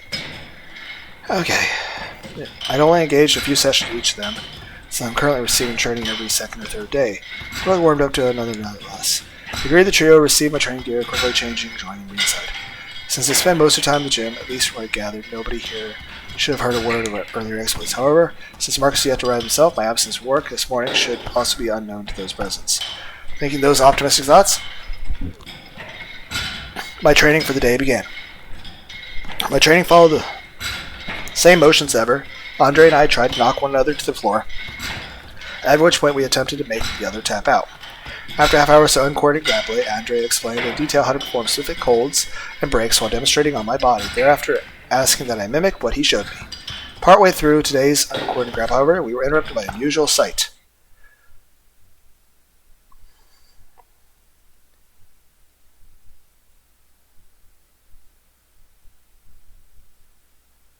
Jesus Christ! What the hell happened to you? Nice to see you too, buddy. I don't suppose you got any spare medical kits laying around? Yeah, sit down a minute. We'll take care of you. Andre motioned for the two boxers to help Marcus into the next room. Presumably they began patching him up. Their footsteps slowly became inaudible, leaving Andre and I outside the ring. That's what happens when your partner decides to skip work. How did you... The two of you always arrive together. The one day you don't, he walks in covered in injuries. It doesn't take a genius to figure out. I haven't been coming here long, but Andre's right. Whenever I do show up, Marcus is right beside my side. As for the other point, however, I know I should have been there, but he's been collecting since before I showed up, right? When we went out, it didn't even seem like he needed a partner. Yes, well, before you showed up, I was the one making collections. Marcus was the one supporting me. He wanted to prove that he has what it takes, so I let him take the lead as long as he agreed to bring you with him. You aren't the only one who's still in training, you know. Damn it. I thought Marcus could take care of himself. But it turns out I was paired with him for more than just my own training. Now, because I forced him to fend for himself an extremely risky job, Marcus is in need of medical attention. I didn't think for a second about his safety. I mean, honestly, I didn't think he needed it either. I didn't think anyone could hurt Marcus. I thought Marcus was invincible. I ditched work this morning. I thought he might get injured and never even registered. Yeah, I didn't think he'd actually get hurt. Yeah, thanks to my negligence, he could have been. Well, no use worrying about that now. What's done is done. I just hope you're up to the challenge. The challenge? Don't play dumb. You know what I'm talking about. Marcus, to this day, he won't be able to take the lead for a while. Someone else will have to take over. So unless you stumbled upon a source of revenue since last spoke, you better hope that you're up to the task. After leaving gym a little earlier than normal, usual, I slowly made my way back home. I thought about everything that had happened since I woke up, the rapid unforeseen events that threw my day into chaos. To be honest, I stalked my sister, who had been acting abnormally lately, and discovered the reason for her melancholy. I then watched a girl get abducted and consequently killed and paralyzed her would-be rapists. Again, I don't advocate for violence, but if anything, that was the highlight of the day. Again, Lunar Day does not advocate anyone to do anything violent, but I really want to. I skipped work, the price for which was paid my partner, who was badly injured. Last but not least, I was promoted to lead collector despite being on the job for a mere 2 weeks. But even as I mulled over the bizarre day I had, I didn't regret my actions. I consider my deeds to be idiotic and impulsive, sure, but I did not regret them. Marcus knew the risks, and the two I attacked deserved far worse. Those three will receive no pity from me. The only one who suffered needlessly today was the girl I freed, and her situation would have been far worse if I had not shown up. And yet, despite that being the logical conclusion, why do I feel so bad? Forget it. There's no point thinking about this any further. I just want today to end already. As I walked through the kitchen, what awaited me was a sight I sorely needed to see. Ah, you're back early. Today just keeps on getting better. Stumbling out of the living room was Sarah, as lively and as elated as I'd ever seen her. As if the tone and demeanor weren't enough, her clothing spoke volumes about her mental state. Sarah has always disliked wearing dresses and skirts. In fact, it took years before she finally stopped wearing my pants to school and actually tried on a skirt. But when she's happy, even her unfounded body issues won't stop her from showing off. Good evening, dear sister. You sure seem to be in the mood, and for that I am eternally grateful. Hearing about my exploits and seeing Marcus's sorry state shook me. But if that's what it takes to see Sarah this happy, then I'd do it again in a heartbeat. How could I not be? Didn't you hear? There was an assault near my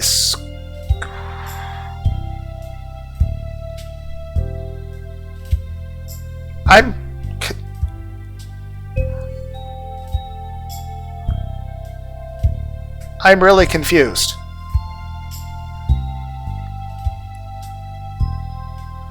I feel like the facial expressions, the words, and even though like certainly there is reason for her to be happy about this, something feels off about this. I'm confused. Yeah,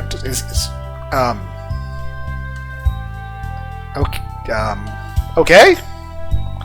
Did you hear there was an assault near my school earlier today? She found out about that already.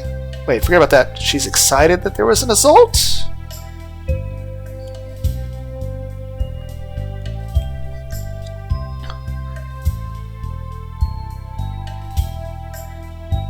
What would play along even mean in this situation? Does this mean me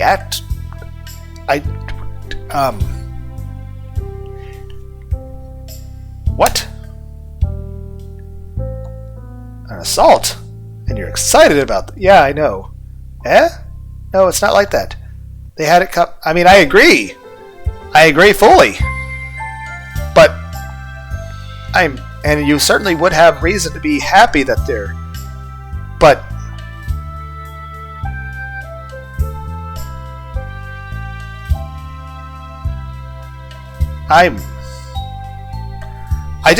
I can't help but feel like something's like and it's weird because I don't know what I'm criticizing here. Like, I don't know what I'm complaining about. But I feel like something is off. I feel like there's some sort of emotional expression occurring here that is not considered normal. And I don't know what is wrong. But I feel like something is wrong. But I don't know what it is. But again, I mean, I agree. They had it coming. They deserved worse. And I agree you should be happy that they won't be able to hurt you or anyone else ever again. But I feel like there's something wrong with the expressions here. Like, I feel... Again, I don't know what it is that's wrong. I don't know what should be the right expression. All I know is I feel that what I'm seeing right now is not what I should be expecting. Whoa. Anyway, like I was saying, those two criminals. No, what they did was much worse than criminal. They abducted a girl from my school. They grabbed her like this. How are you saying this fucking calmly and This is not how people talk. You're not able to say this just matter-of-factly. Like, there's...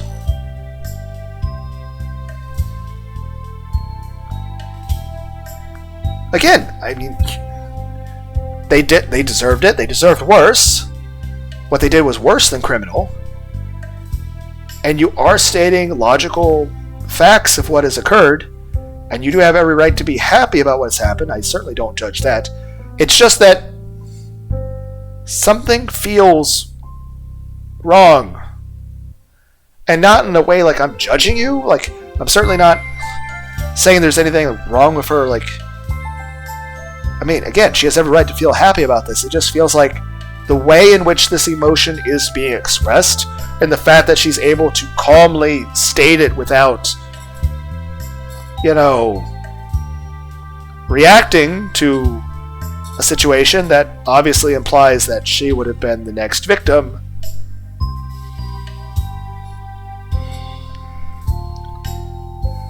I don't know what I'm complaining about. Only that something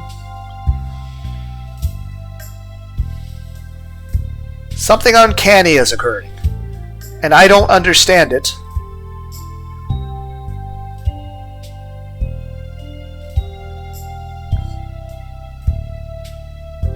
Or am I just being autistic or something?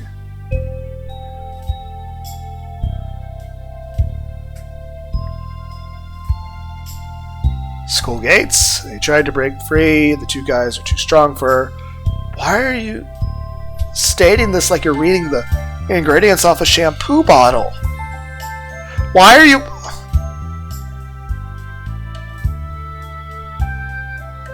Wait, whoa.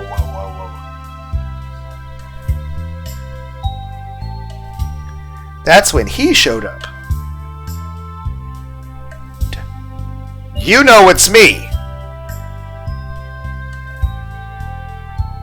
Did you notice me stalking you? Am I really that bad at being Solid Snake? Oh, who am I fucking kidding? I remember playing Metal Gear Solid 2, and I kept having to reload save states, or whatever it is that you do on a PS2. Yeah, re-go from the start of level, go down the fucking giant-ass fucking ladder, rewatch that fucking presentation on the fucking PowerPoint thing on the fucking projector over and over. Hell, Metal Gear Solid 3, I'll tell you this. That one mission where you had to save the scientist, you're supposed to discreetly kill a couple guards and then go in and save the dude, or you just knock him unconscious. The problem is, they caught me. So, I then killed that guard. And then while I'm trying to hide that body, another guard comes in. So I kill that guard. And then I try to hide that body, and then eventually it just keeps going. And what happened is, because I'm pretty sure that was still on a PS2. Right? I think so. Not sure. Can't remember. I think it was a PS2. Or whatever Metal Gear Solid 3 was on. Whatever Metal Gear Solid 3 initially. Anyway, I killed about 30 to 50 guards. And all of their bodies were there and nothing was unloading. Because it was in one room. And eventually there was just so many guards there taking up data that they couldn't spawn any more guards. So it turns out you succeed at stealth if everyone who could possibly catch you is already dead.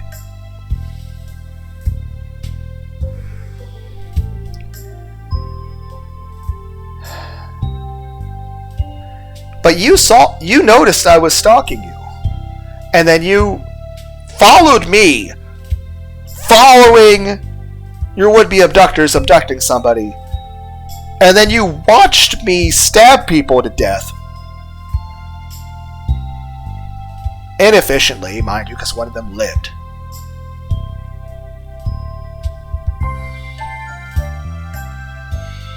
But you know it's me.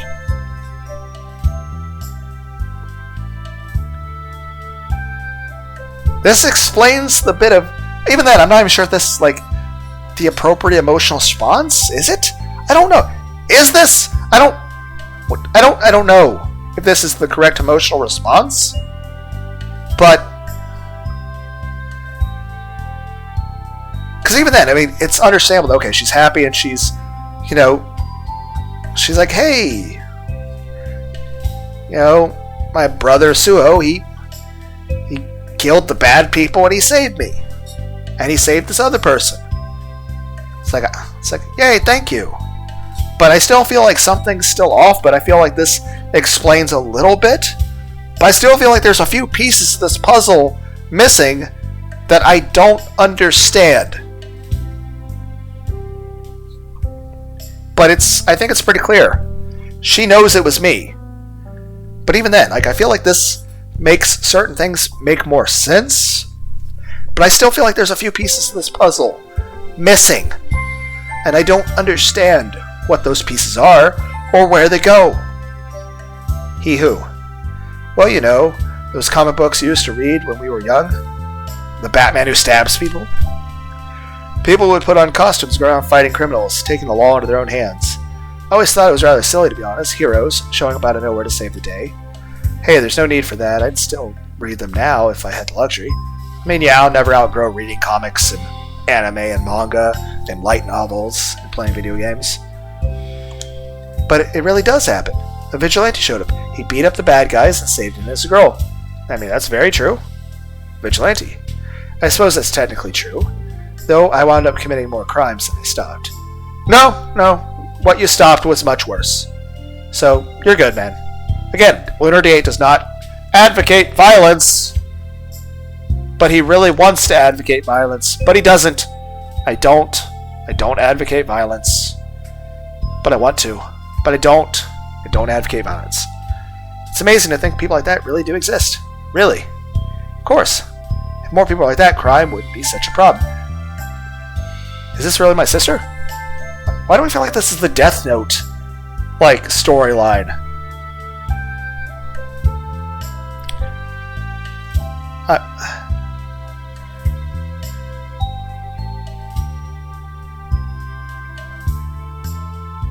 Why do I feel like this seems like the Cyberpunk game, where okay, random people just get bounties to. It's like, oh, you see the cops on the side of the street struggling with people? Oh, grab your shotgun out of the truck. You can help the cops out. Also, disclaimer: I'm pretty sure cops in real life would not appreciate the help. I don't know. I mean, if they do, let them ask for help, because I'm not going to advocate people to shoot people or stab people. Because I don't advocate for violence. As much as I'm tempted to advocate for violence. But again, I'm not supposed to, so I'm not going to. So don't stab people. I guess.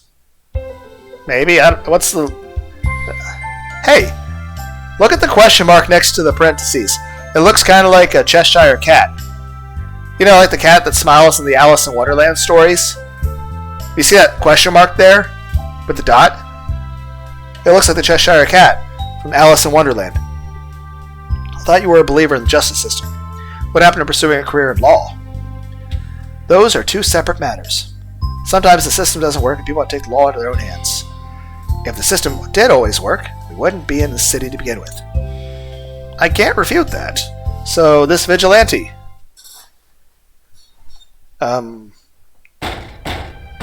Hello? Come in. Good evening. We now have swanky music. Oh, good evening, Sai. We increased the game budget for better music. Wait, is it evening already? I usually go outside once in a while, and ruin my perfect complexion.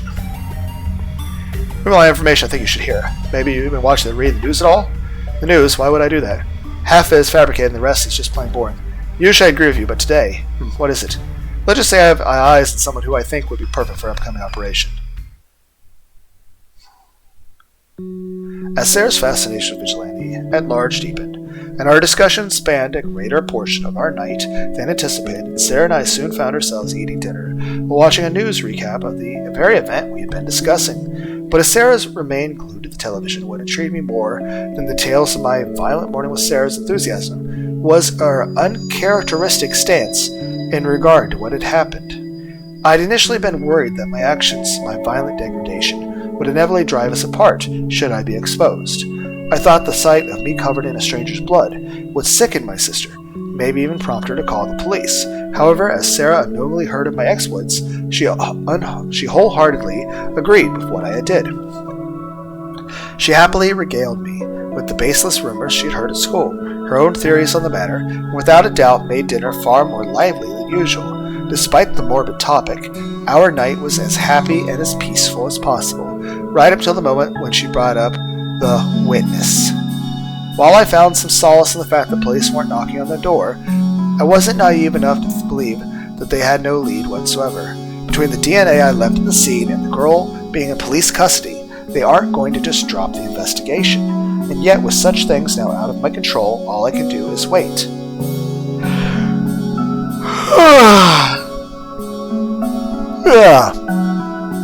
As Sarah and I prepared to go to sleep, I asked her a question. We'll find that out next time, because I'm going to sleep myself. I'm tired.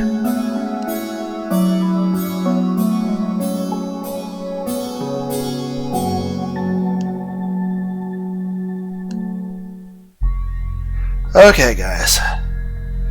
It's bedtime. I hope everyone had a good day, and I'm sleepy.